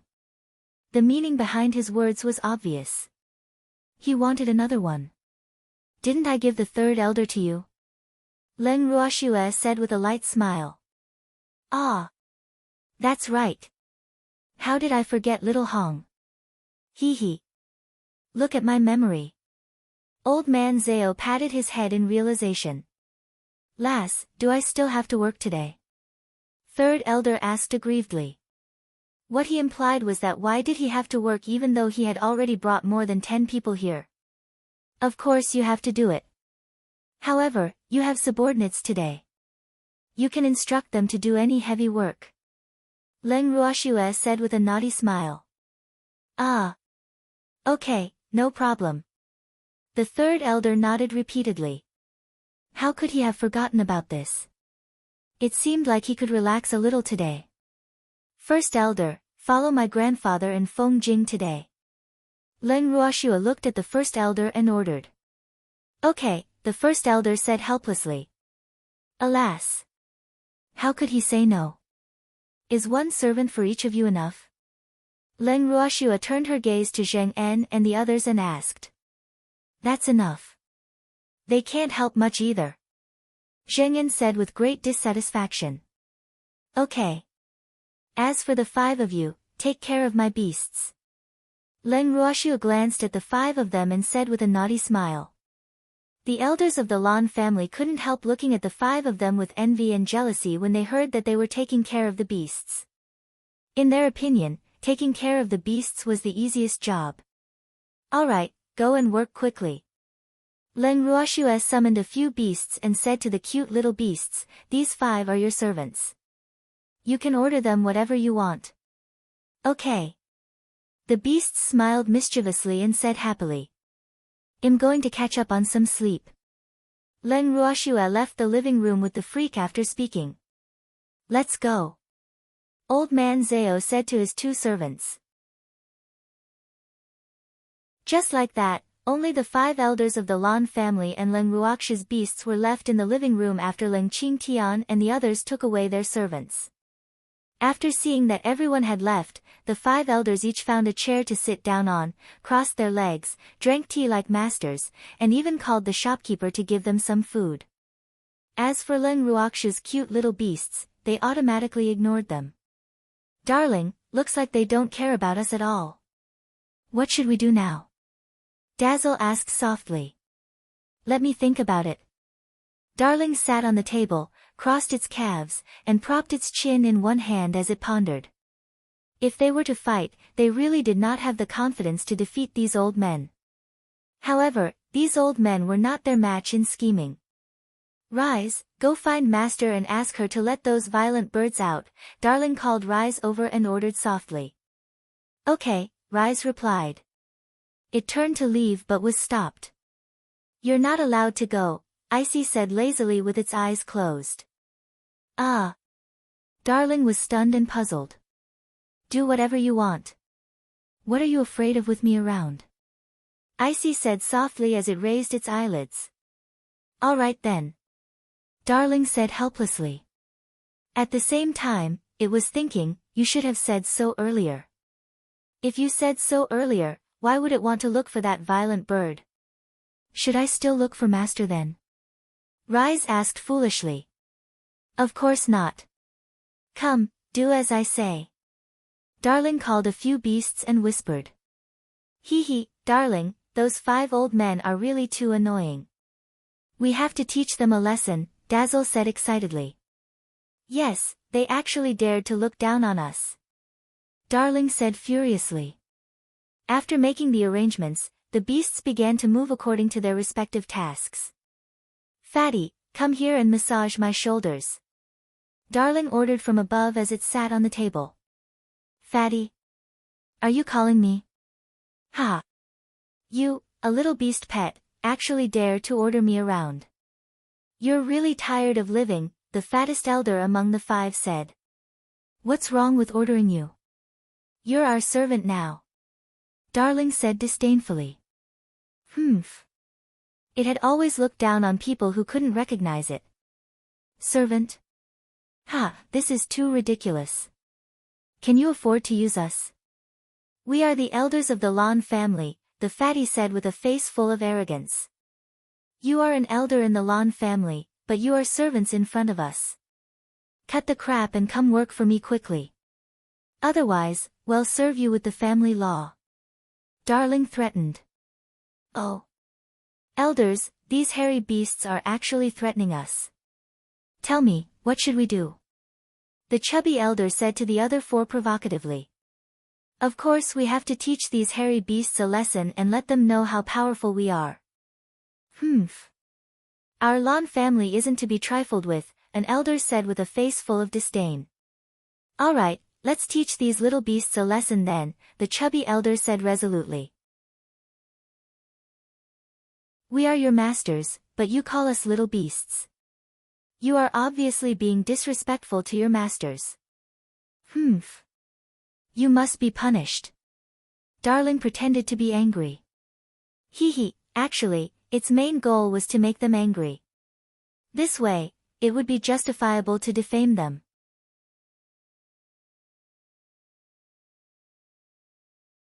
Chapter 468, Preparation for Special Training, 1, Little Bastard, let's see who will punish who. With that, the chubby elder pounced in the direction of Darling. However, Darling was small and exquisite, and its body was very agile. How could it be caught easily by him? As for him, because he was too fat and his movements were slow, Darling easily left marks on its body, and the other beasts watching the commotion scratched him from time to time. What are you waiting for? Hurry up and help. The chubby elder roared furiously. He was so angry. These damn beasts actually launched a sneak attack. It was really infuriating. Oh. Coming. The other 4 people swarmed forward, wanting to help the fat elder catch Darling. However, the 5 of them collided and collapsed collectively on the ground instead. Pull the net. Darling quickly reminded when it saw the opportunity. Hee hee, it had thought of several plans with the goal of catching these damn old men. Okay. The beasts each took a corner and got a huge fish net from somewhere. They then netted the 5 elders who were lying together like fishes. The beasts exerted strength together and trapped the 5 elders in the fish net, hanging them on the roof beam. After they were done, the beasts imitated the 5 of them. They crossed their legs, drank tea, and ate snacks while criticizing the 5 of them. Darling, that fattest one stinks. I don't know how long it's been since he showered. He stinks. Dazzle complained while covering its little nose. Yes, these people stink. Charm, wash them up. Darling said to Charm, which was not far away. Okay, Charm replied and then sealed the 5 people in the fish net in ice. Ah. Will they freeze to death? Then there won't be any fun. Rise said worriedly. Don't worry, I know my limits, Charm said, a naughty smile flashing in its beautiful purple eyes. Alas! I thought I could have someone to serve me, but these 5 servants are really too disobedient. Rise said with some regret, its face full of disappointment. Don't worry. They need training. Well, use them after training them. Darling comforted. Alas! That's the only way, Rise said helplessly. The few beasts felt a little sleepy after eating and chatting for a while, so they slept next to Icy. As for the 5 people on the roof beam, they were unfortunately forgotten by them. It was already night time when they woke up.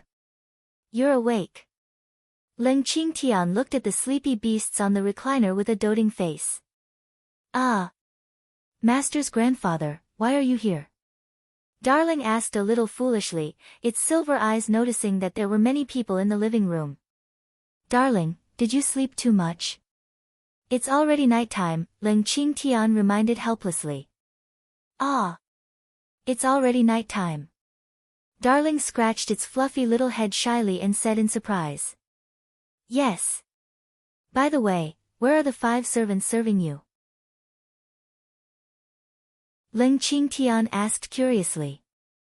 They had only seen these little beasts sleeping alone in the living room after coming back for so long. However, the servants who were supposed to be serving them were gone. They couldn't help but feel a little angry. Humph.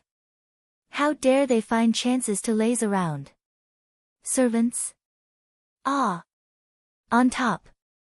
Darling pointed to the top of the living room with its little paw. Ah! Darling, what happened to them? Leng Qingtian looked in the direction Darling was pointing. He wouldn't have known if he hadn't seen them, but he was shocked when he saw them. The 5 of them were actually hung on the roof beam and frozen into ice. Ah! It was really too tragic. They called us hairy beasts, so we punished them, Darling said calmly as if it was talking about something trivial. These people can still move. How magical! Old Man Zao exclaimed after looking at them for a while. Hee hee. Of course they can, Charm said proudly. Charm. Well done, Old Man Zao praised. Hee hee. Charm smiled proudly. By the way, where's Shuer? Leng Qingtian asked. Grandpa, I'm here. Leng Ruoxu's voice sounded from behind everyone. Hee hee, she came after intense calculation. Ruoxua, I want to complain. First Elder Feng was the first to speak with a displeased face. Ah! What's the matter? Leng Ruoxua asked in puzzlement, her face full of puzzlement. I have a disobedient servant. He won't do anything I ask him to do, First Elder Feng complained aggrievedly. Shuer, Grandpa's too. Leng Qingtian also said. That person could be more well-behaved when the First Elder was around. However, after the First Elder left, the servant put on airs and even ordered him, his master. Is this true for all of you? Leng Ruoxua asked after looking around. Yes. Yes. Everyone encountered the same situation except for Old Man Zao. Master, not only did the servants who served us not work well, they even scolded us. Darling's silver eyes welled up with tears as it complained aggrievedly. Darling, be good, don't cry. From tomorrow onwards, Master will teach them personally. I promise to teach them to be obedient. Leng Ruoxua promised. Yes, yes. Darling nodded happily and rubbed Leng Ruoxua's body coquettishly. Grandpa, there's no medicinal herb exchange tomorrow anyway. Let these people undergo special training collectively. Leng Ruoxua looked at Leng Qingtian. Okay, Shuer, Grandpa has the same idea, Leng Qingtian agreed. First Elder, Third Elder, in view of their performance today, Leng Ruoxua deliberately said half a sentence. Ah. What do you want? First Elder asked fearfully. What he was most afraid of now was that Leng Ruoxua would think of ways to earn money from him again. Their performance at work is not good, so not only would your pay be deducted, you also have to be fined. Leng Ruoxue said with a friendly smile.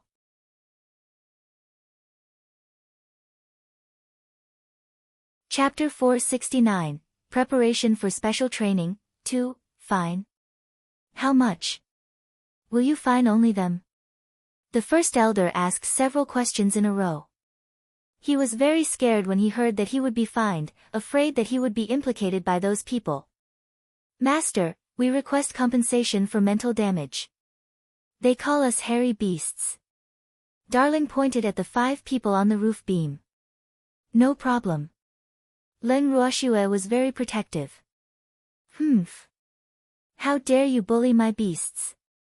How can I not skin you alive? First elder, you heard it too, right?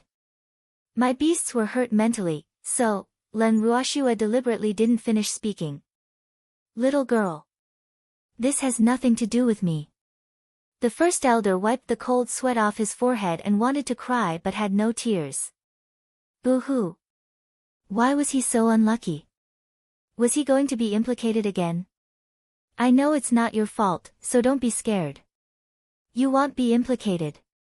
Leng Ruoxue suppressed her smile and comforted him. Oh, that's good, that's good.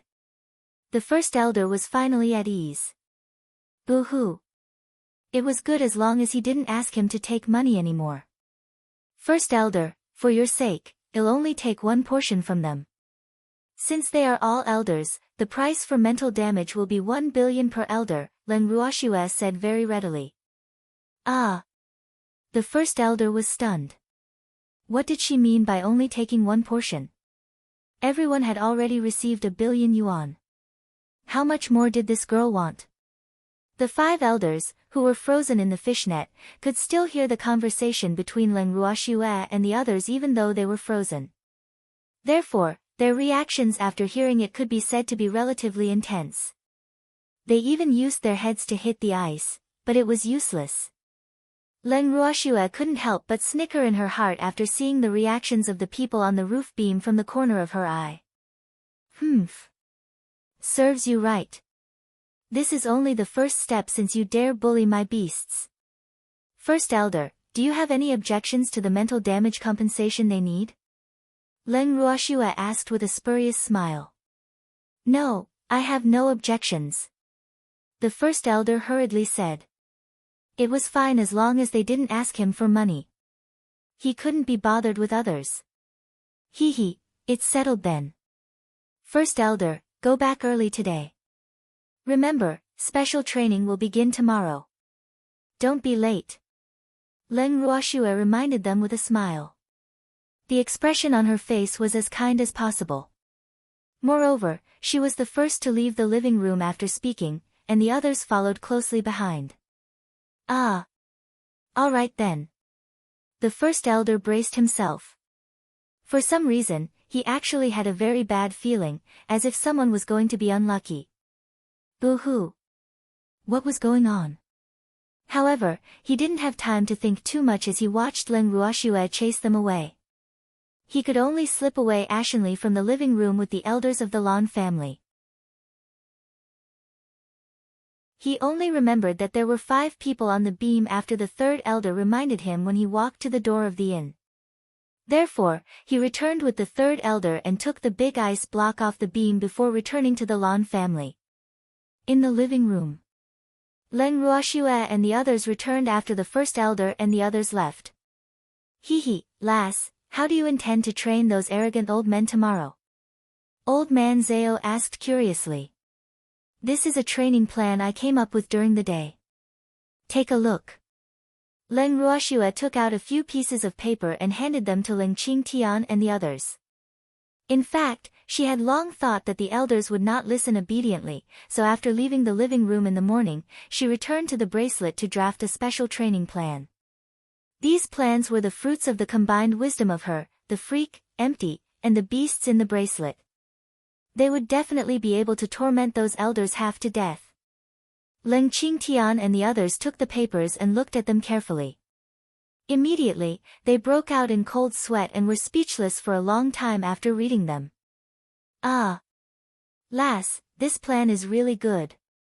After a while, old man Zhao wiped the cold sweat off his forehead and said fearfully, "Oh my God. How did this girl think of it? It's really too terrifying." "Okay, as long as you're satisfied. Old man Zhao, go find the shopkeeper with Grandpa Lin. My plan needs his cooperation." Leng Ruoxue said to the two of them with a smile. "Ruoxue, will the shopkeeper agree? Those people are the elders of the Lan family." Lin Liang asked uncertainty. He didn't think the shopkeeper would dare to cooperate with them to deal with these Lan family elders. "Don't worry, he will be happy to cooperate with us," Leng Ruoxue said confidently. She was very confident about this. "Alright, let's go find him." With that, Lin Liang and old man Zhao left the living room and went to the hall downstairs to look for the shopkeeper. After Lin Liang and old man Zhao arrived at the hall, they found the shopkeeper and explained their intentions. Then they handed the training plan to the shopkeeper. The shopkeeper opened the few pieces of paper and looked at them. Cold sweat broke out on his forehead and his heart was racing. After a while, he said, The shopkeeper was so scared and anxious that he couldn't even finish his sentence. "Don't worry. We understand what you mean. You will cooperate with us. We know. Hee hee. Thank you. Well, go back to our rooms to prepare." Old man Zhao didn't give the shopkeeper a chance to speak at all. He pulled Lin Liang away from the hall and returned to his room. The shopkeeper, who was standing alone at the front desk, shook his head and nodded. The others in the hall were puzzled and wondered if he was mentally abnormal. "Shopkeeper, what happened to you?" A waiter couldn't help coming forward to wake the shopkeeper up from his daze and asked in puzzlement. "Ah. It's okay. I'll leave for a while," the shopkeeper said to the waiter and then hurriedly left the inn.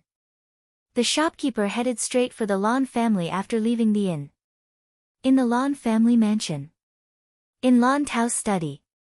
"Patriarch, first elder and the others have returned," fifth elder reported. "Oh, is there anything today?"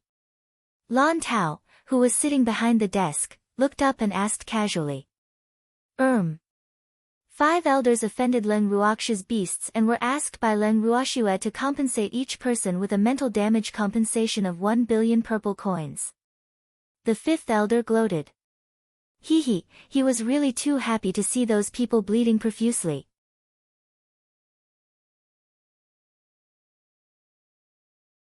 Chapter 470, Preparation for Special Training, 3:0. Alas! Why does this girl earn more money than me? I'm really impressed by her. Lan Tao said helplessly. Leng Ruoxue was really too similar to him in certain aspects. Patriarch, the 5th young miss and the guards of our Lan family are still in Leng Ruoxue's hands.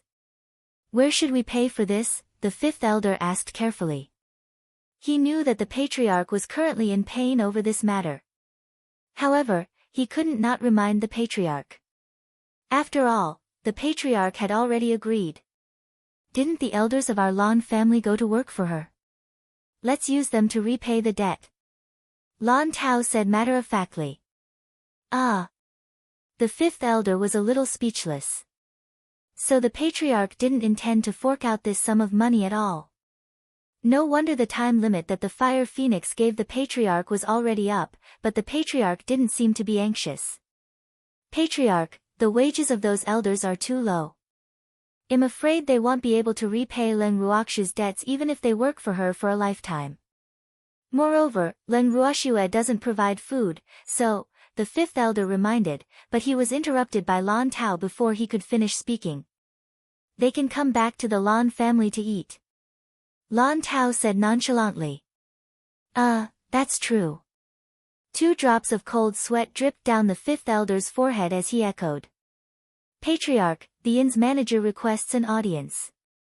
At this moment, a guard's voice sounded from outside the study. Let him in. Lan Tao said, but he was muttering in his heart. Why was he here so late? Greetings, Patriarch and 5th elder. The shopkeeper bowed respectfully after entering the study and then stood in front of Lan Tao anxiously. Just say it. Lan Tao said. Yes, Patriarch. I find it really difficult to speak about this. The shopkeeper was in a difficult position. Boo-hoo. Would the Patriarch blame him after he said it? Say it if you have something to say. Spit it out if you have it. Stop wasting time, the Patriarch roared a little roughly. Ah. Yes, Patriarch. Take a look at this and you will understand. The shopkeeper directly placed the few pieces of paper he had been holding in front of Lan Tao. What is this? Lan Tao opened the pieces of paper doubtfully. His expression became more serious the more he read. The shopkeeper and the fifth elder carefully observed Lan Tao's expression from the side. They saw that his face alternated between green, white, and black. It was almost a color palette. After a long while, Lan Tao read through all the plans and was silent for a while. Finally, he said, "This plan is not bad. Let's do as it says." Huh? The shopkeeper thought he heard it wrong and couldn't help looking at Lan Tao in puzzlement. I said do as it says. From tomorrow onwards, give the waiters in your shop a break. Let the elders do all the work in the shop, including cleaning the toilet. Lan Tao said loudly. Patriarch, what can those elders do? The shopkeeper said fearfully. Alas! Aren't they causing trouble for me? It's precisely because they don't know how to do it that they have to learn it. If they can do anything, why train them? Lan Tao asked in displeasure. But, what if they don't do well? The shopkeeper was a little worried. Those people were all elders. He, a mere shopkeeper, didn't dare to care. Tell them. Tell them what I said. If they don't do well, don't give them food. If they break anything, they have to pay double the compensation, Lan Tao said with a naughty smile. Okay then, the shopkeeper replied. Since the Patriarch said so, what was there to be afraid of? The Patriarch would naturally support him if anything happened. Therefore, he was more confident. Fifth elder, send the second elder to Leng Ruoxua tomorrow, Lan Tao said after some thought. Patriarch, isn't the second elder sick? The fifth elder said helplessly. The second elder had been pretending to be sick for a day. He was still complaining about the pain just now. Sick. You have to send him to me even if he's about to die. Lan Tao said nonchalantly. Yes, Patriarch. The fifth elder was so happy. Let him pretend to be sick. He had nothing to say now, right? Patriarch, I'll take my leave first. The shopkeeper said, seeing that the matter was resolved. Okay, go down. Oh right, try to satisfy Leng Ruoxua if she has any additional requests. Lan Tao reminded. Yes, I understand, the shopkeeper replied and left Lan Tao's study with the fifth elder. Fifth elder, why does the Patriarch treat Leng Ruoxua so differently? The shopkeeper couldn't help asking curiously on the way out of Lan Tao's study. Don't ask what you shouldn't ask. Just do what you have to do, the fifth elder said with a serious face. Yes, the shopkeeper quickly replied. Then he bowed to the fifth elder and quickly strode out of the Lan family mansion. The next morning, the first elder and the third elder led the elders of the Lan family to the inn early to prepare for the so-called special training. As for the second elder, they naturally brought him here even though he was being carried in. Leng Ruoxua and the others saw the second elder lying on the stretcher as soon as they entered the living room. Yo, little second is here today. Old man Zhao looked at the bald second elder and teased. Humph. The second elder snorted and turned his head to the side, ignoring old man Zhao. Little second, it's not good for you to keep people at a distance. Alas. I originally thought that you were a patient and wanted to arrange a more relaxed job for you. However, forget it since you don't appreciate it. I'm too lazy to be sentimental. Old man Zhao sighed with a sad expression on his face. Boo-hoo. His good intentions were actually being treated as ill intent. Ah. Old man Zao, arrange something more relaxing for me. My performance these 2 days was pretty good, right? Third elder said ingratiatingly. Yes, yes. Don't worry, you're doing very well. Old man Zao patted the third elder on the shoulder like they were good brothers. Oh, is that so? Third elder asked curiously. In fact, he was a little uncertain about what this old man Zao was saying. He was very afraid that there was some undercurrent, so it was better to ask clearly. Don't worry. It's your and the first elder's turn after arranging their work. Old man Zao kept the third elder in suspense, wanting to make him anxious.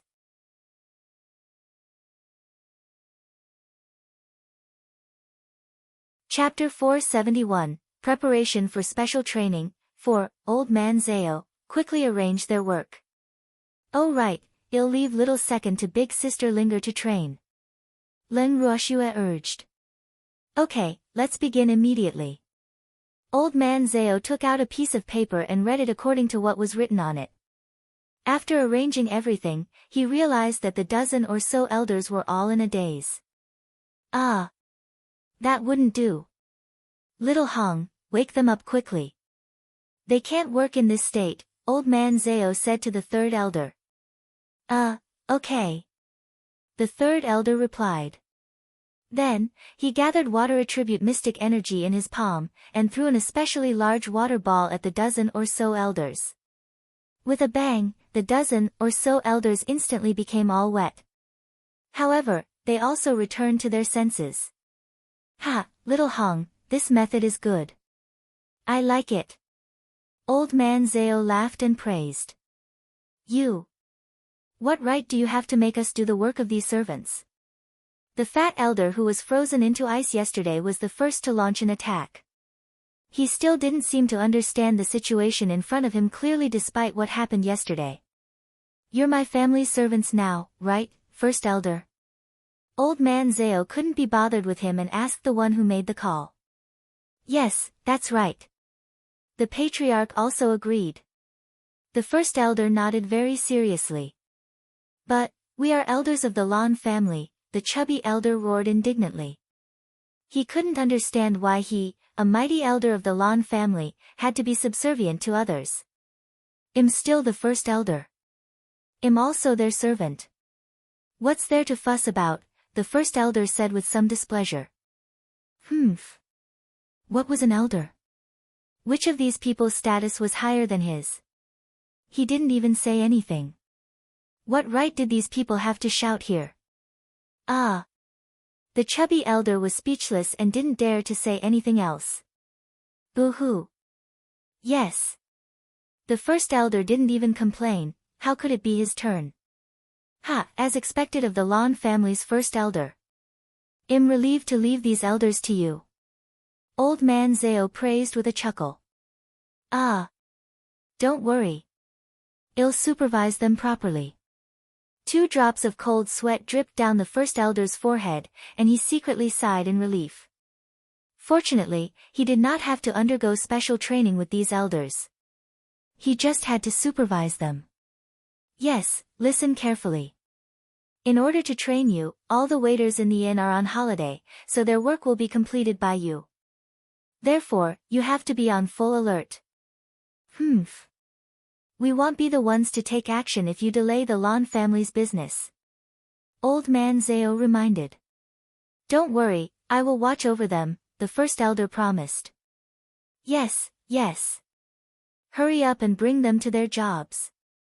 Old man Zao urged impatiently. First elder and third elder nodded, and then they left the living room with the dozen or so elders. Those elders really began their miserable lives. Little second, it's only you now. Leng Ruoxue looked at the second elder on the single rack with a naughty smile, the gloating in her tone obvious. However, the second elder did not react at all. Little second. Leng Ruoxue called out again. The second elder still didn't react. I'm calling you. Are you deaf? Old man Zhao kicked the second elder fiercely and roared angrily. How dare you treat me like this? Do you know who I am? I'm the second elder of the Lan family. The second elder roared in anger after reacting. He was really being bullied by a dog. The mighty second elder of the Lan family, who was also a mystic emperor, was actually being bullied by a mystic. Boo-hoo. Was there any justice in this world? Little second, please take a good look at the situation in front of you. You're only a servant of our family in front of us, not some second elder. If you want to be the second elder, do that when you return to your Lan family. Old man Zhao reminded him rudely. Humph. How dare you treat the elders of the Lan family like this? Our patriarch won't let you go. The second elder brought up the patriarch, wanting to threaten Leng Ruoxue and the others. Is that so? What if I tell you that your patriarch used you to repay the debt? Oh right, I forgot to tell you that your patriarch sent someone to inform me last night that the Lan family is currently tight on money, so they're using you, the elders who only eat and don't work, to repay the debt. Old man Zhao told the second elder this terrifying truth with a smile. In fact, Lan Tao sent his trusted subordinates to inform them that he wanted to use these elders to repay the debt last night after knowing their plan. At that time, they immediately understood that Lan Tao did not intend to bleed anymore. These elders seemed even more useless than the purple coins. This is impossible. The patriarch won't do that. This concerns the Lan family's honor. The second elder didn't believe old man Zhao at all, nor did he believe that the patriarch would use them as collateral.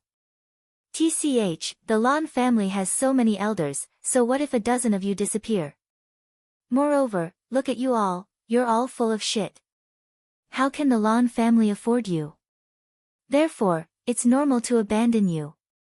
Old man Zhao said with a face full of realization. No, I don't believe you. The second elder roared at the top of his lungs, his face red with anger. This is a letter personally written by your patriarch. Take a look if you don't believe me. Old man Zhao took out a letter from his ring and handed it to the waiter who refused to believe the truth. How did this happen? Second elder hurriedly opened the letter, and couldn't help being a little dumbfounded after reading it. Boo-hoo.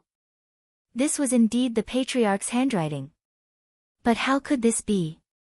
Why would the patriarch abandon them? Alas! My condolences. Old man Zhao said sympathetically, but his face was full of schadenfreude. Boo-hoo, the second elder couldn't take this blow and wailed. Ah! This isn't the end. Old man Zhao frowned and said impatiently. He really couldn't tell. This little second was quite good at crying. Old man Zhao, since little second is my servant, hand him to me. I have a way to make him unable to cry. Feng Linger flew in front of old man Zhao and said proudly.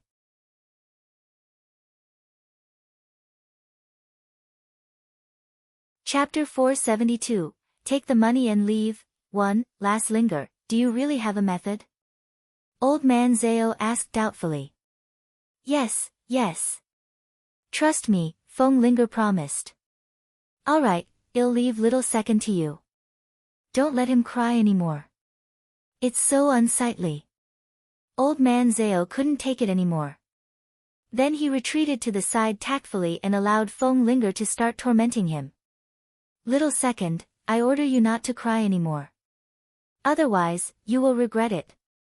Feng Linger said loudly, her words full of threat. What do you want? I'm warning you, don't do anything rash. I'll resist. The second elder's eyes welled up with tears as he covered his chest with his arms, his face full of fear. Little second, look at your appearance. I'm not interested in you.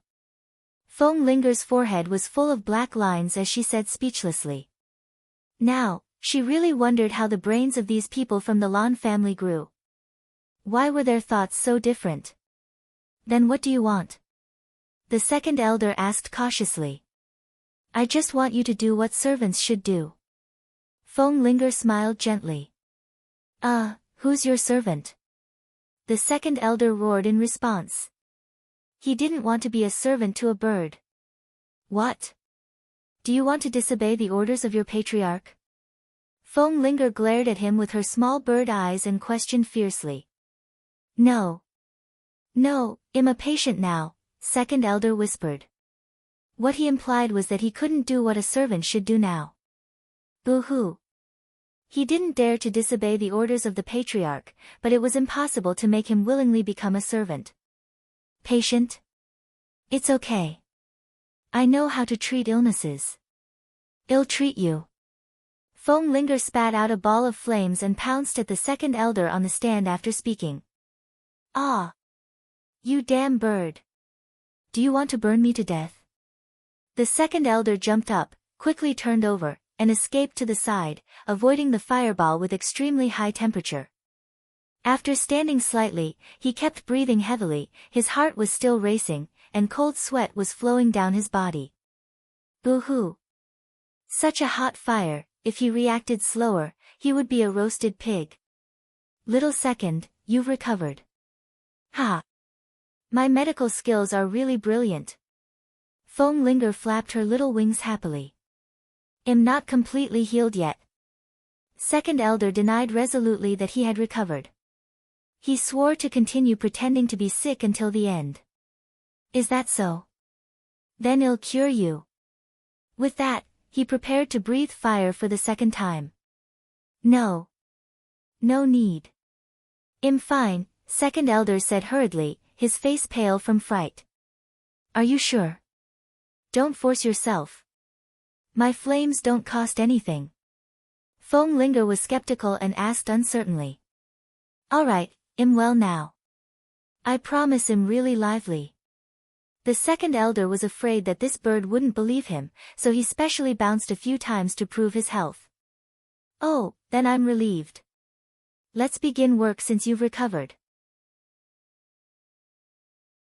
Feng Linger said as if she was being skinned alive. Work? What work? Second elder couldn't help asking. He didn't know what work this little bird planned to let him do, but presumably, a bird didn't have much work for him to do. Thinking of this, he was slightly relieved. Help me wash my claws first, and then give me a foot massage. Feng Linger stretched her little paw in front of the second elder and ordered. Foot massage. The second elder was a little dumbfounded. It was just a bird, why did it need a foot massage? He couldn't help wondering if this bird's mental state was abnormal. What? Is there a problem? Feng Linger glared and was about to spit fire again. No problem. But you're a bird. You don't need a foot massage, right? Why don't I help you smooth your feathers or something? The second elder bargained. No, smoothing my feathers is exclusive for my partner. You are not qualified, Feng Linger said disdainfully. Then arrange some other work for me. Second elder said with a long face. No, this is your only job now. If you can't do it well, then you can do it for life, Feng Linger said without hesitation. Ah. All right then. Second elder wanted to cry but had no tears. Boo-hoo. Why was he so unlucky? He actually fell into this little red bird's claws. Then why are you still dawdling? Hurry up and bring your master me water to wash my claws. Feng Linger ordered with full force. Yes, the second elder braced himself and answered aggrievedly. Then he turned and left the living room. Ha, Sister Ruoxue, I'm amazing, right? Feng Linger flew to Len Ruoxue to claim credit after the second elder left the living room. Big Sister Linger, you have to be careful. That second elder isn't a gentleman. Len Ruoxue reminded. Don't worry, I know my limits, Feng Linger promised as she patted her chest with her little wings. I'll leave Icy and the others behind to accompany you later, Len Ruoxue said after some thought. She believed that the second elder would not be able to do anything with Icy around. No need. I can handle it myself. Feng Linger said. It didn't want that stinky dog to come out and say anything. Objection overruled. Leng Ruoxue didn't allow it to refuse and directly moved Icy out of the bracelet and placed it on the recliner. Boo-hoo. All right then. Feng Linger's eyes welled up with tears as she pretended to be pitiful. Little Icy, protect them. Leng Ruoxue ignored Feng Linger and spoke directly to Icy. Okay, Icy answered indifferently without even opening its eyes. Leng Ruoxue dragged the freak out of the living room. After Leng Ruoxue left, Feng Linger kept sneaking around the table gloomily. Old man Zhao couldn't take it anymore and couldn't help but say, Lass Linger, why are you going back and forth? I'm dizzy. Why hasn't my servant returned yet? Humph. He's probably lazing around. Feng Linger roared furiously, venting all her frustration on the unlucky second elder. I'm back, second elder shouted hurriedly before entering the living room after hearing Feng Linger's words.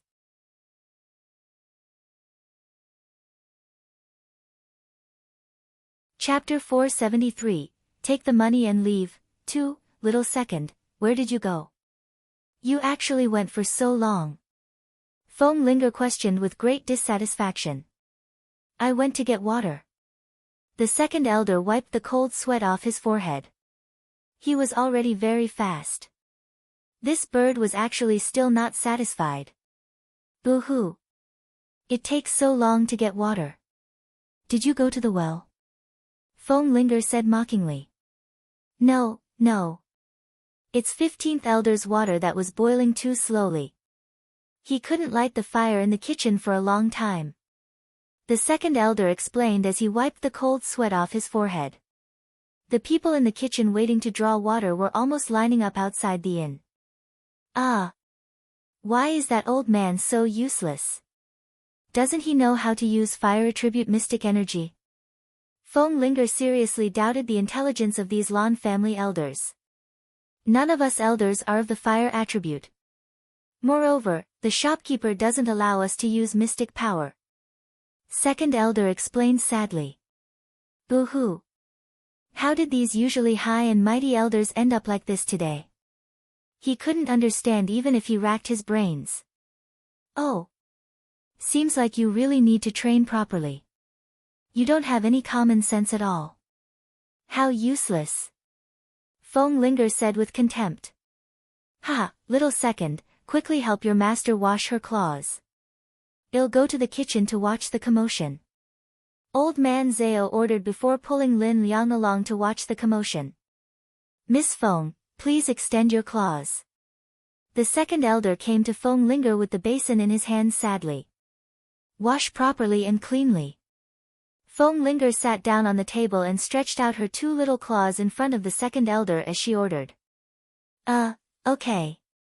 The second elder carefully held Feng Linger's claws, which were thinner than his fingers, and carefully washed them. Boo-hoo. In fact, he was very afraid of this violent bird, so he was especially careful when he washed it because he was afraid that Feng Linger would set him on fire again if she was displeased. Wash here, and here. Feng Linger kept instructing the second elder, as if she was dissatisfied with his service. Miss Feng, is this all right? The second elder was so tired that he was about to collapse. He had never known that serving a little bird and washing its claws was so tiring. Boo-hoo. He had to help massage its feet later. At the thought of this, he even wanted to bang his head against the wall. Just barely. Feng Linger said with dissatisfaction. What should we do next? The second elder asked helplessly. A foot massage. Don't tell me you forgot it so quickly. What a lousy memory.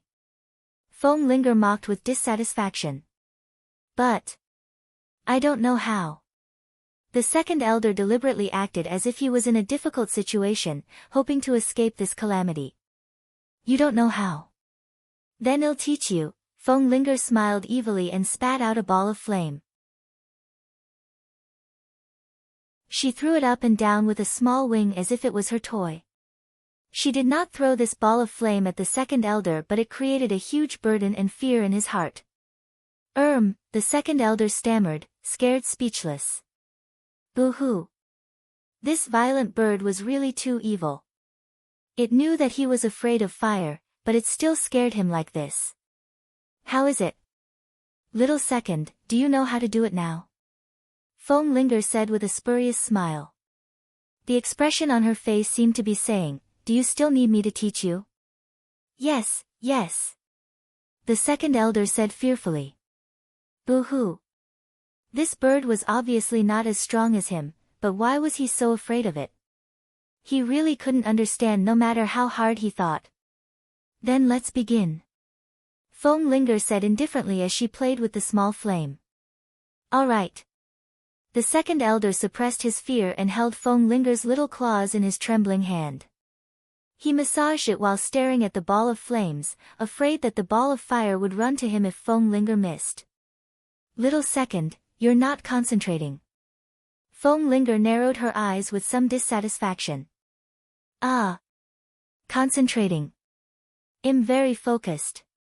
The second elder hurriedly said. Boo-hoo. How could he be blamed? Who could be so focused if they were threatened like this?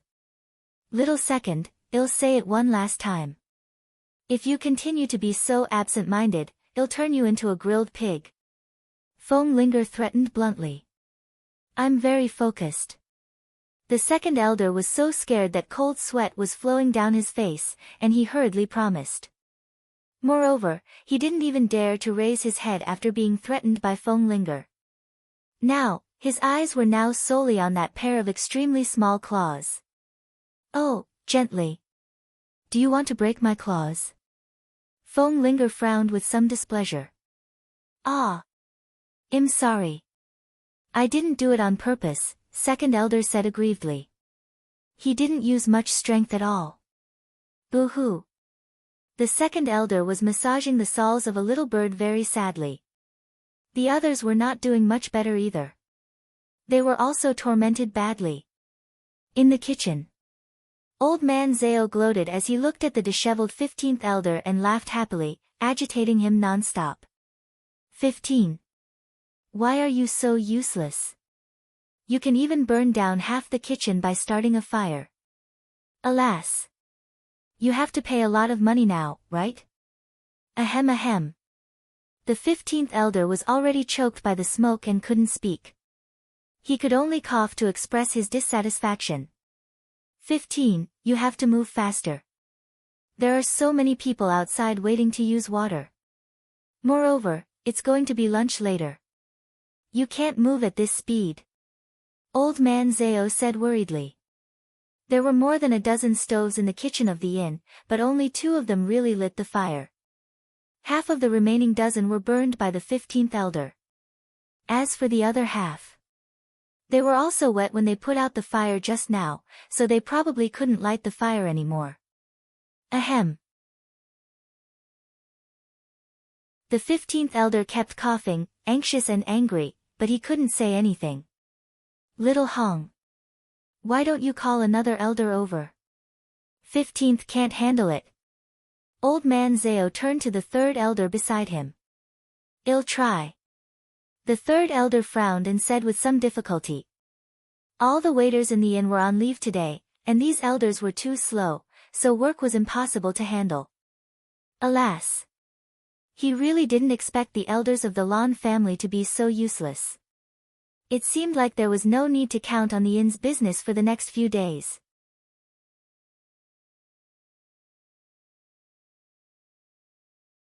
Chapter 474, Take the Money and Leave. 3. The 3rd elder left the kitchen and looked around, but he didn't find any elder who was free.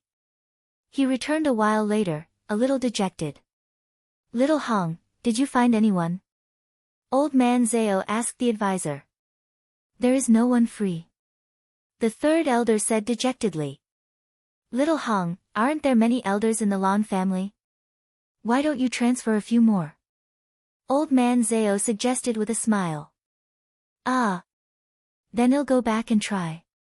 The 3rd elder said with some uncertainty. To be honest, he really wanted to get some more people. Otherwise, he was very afraid that he would have to go on the battlefield himself if there were not enough people. The third elder left after speaking. After third elder left, the supervisor naturally landed on Old Man Zao. Old Man Zao looked around for a while and waited for third elder to return not long later. Little Hong, you're so capable. You actually brought so many elders here, Old Man Zao praised as he looked at the 10 elders following behind the third elder with the word unwilling written on their faces. Hee, this is all thanks to the patriarch's full support, third elder said shyly. Alas. There was no choice. He would have to do it himself if he didn't get some people over. Boo-hoo. Yes. Little Hong, I'll leave their posts to you. Old Man Zao said generously. He would not interfere with the third elder's work. Hee. I've already arranged it, third elder said. Not too shabby. Hurry up and get them on duty then. Old Man Zao urged. The two of you stay here to help the 15th elder. The others, follow me. Third elder left the kitchen with the other elders after instructing. When night came, the elders, who had worked for the entire day, gathered in the living room, were all so tired that they lay on the ground, not wanting to move at all. Hey, get up. Look at yourselves now. You're the elders of the Lan family's old group. Old Man Zao roared furiously. However, no one bothered with him. Little second, you didn't do any heavy work. Why are you like them? Old Man Zao's gaze turned to the second elder, only to see him lying on the ground like a dead dog with his arms in the same position. I gave Miss Feng a day of massage. Boo-hoo, the second elder wanted to cry. His arms were so sore that they were stiff, and he didn't have any strength left in him. He couldn't even stand up except for lying down. Did a mere massage tire you out so much? You're so useless. Old Man Zao said disdainfully. Yes, I'm useless. Whoever is useful can do it. I really can't do this job anymore, second elder said with a slight sob. He didn't even have the strength to cry now. That won't do. Your Lan family owes us so much money, and you're using it to repay your debts. It's only been a few days. Can't you hold on anymore? What should we do in the future? Old Man Zao said worriedly. How much does our Lan family owe you? An elder couldn't help asking. Let me calculate. Old Man Zao really counted with his fingers after speaking. You owe us 12,009,000 purple coins. We will round it down, just pay us 12 billion, Old Man Zao said generously. All the elders lying on the ground fell silent when they heard this number. They directly pretended to be dead. Boo-hoo. It was so much. No wonder the patriarch couldn't bear to part with them. You won't be able to repay so much money in your next life. However, it's okay. You can pass this debt down to your descendants to complete it. Hee, this is a good idea. Old Man Zao said happily, almost dancing with joy. The elders' eyes rolled back when they heard this, and they fainted directly from foaming at the mouth. Moreover, they were definitely really going to faint this time. The mental quality of the elders of the Lan family is really too poor. Old Man Zao turned to look at the first elder and third elder and complained aggrievedly. He didn't say anything either. Why did these people faint? Yes. Their tolerance is indeed too poor, third elder said gloatingly. Anyway, it was fine as long as the person paying was not him. Little Hong. Look at them now. Can they still be on duty at night? Old Man Zao asked doubtfully. We have to do it even if we can't. Otherwise, there won't be anyone in the inn at night. The third elder thought fiercely. Hee, don't blame him for not having sympathy. These elders were really not his cup of tea. Therefore, he didn't care about their lives at all. But they've already fainted. Old Man Zao said reluctantly. They have to work as long as you are still breathing, the first elder said, directly sentencing these elders to death. Okay, I support you. Last linger, wake them up. Old man Zao made up his mind and said decisively. No problem, leave it to me. I have the best way to deal with people who stay in bed. Feng Linger said cockily. After speaking, she directly spat out a flame at the elders lying on the ground. This flame was incomparably hot, and it woke them up from the pain as soon as it burned the elders. How could the elders care about being tired when they saw that their bodies were on fire? They immediately put out the fire in a hurry. Soon, the flames released by Feng Linger were extinguished by them. In fact, Feng Linger only wanted to wake them up. These flames looked fierce, but in fact, they were just loud thunder and small rain. They were not very lethal. They would at most be injured if they did not save them, and their lives would not be in danger.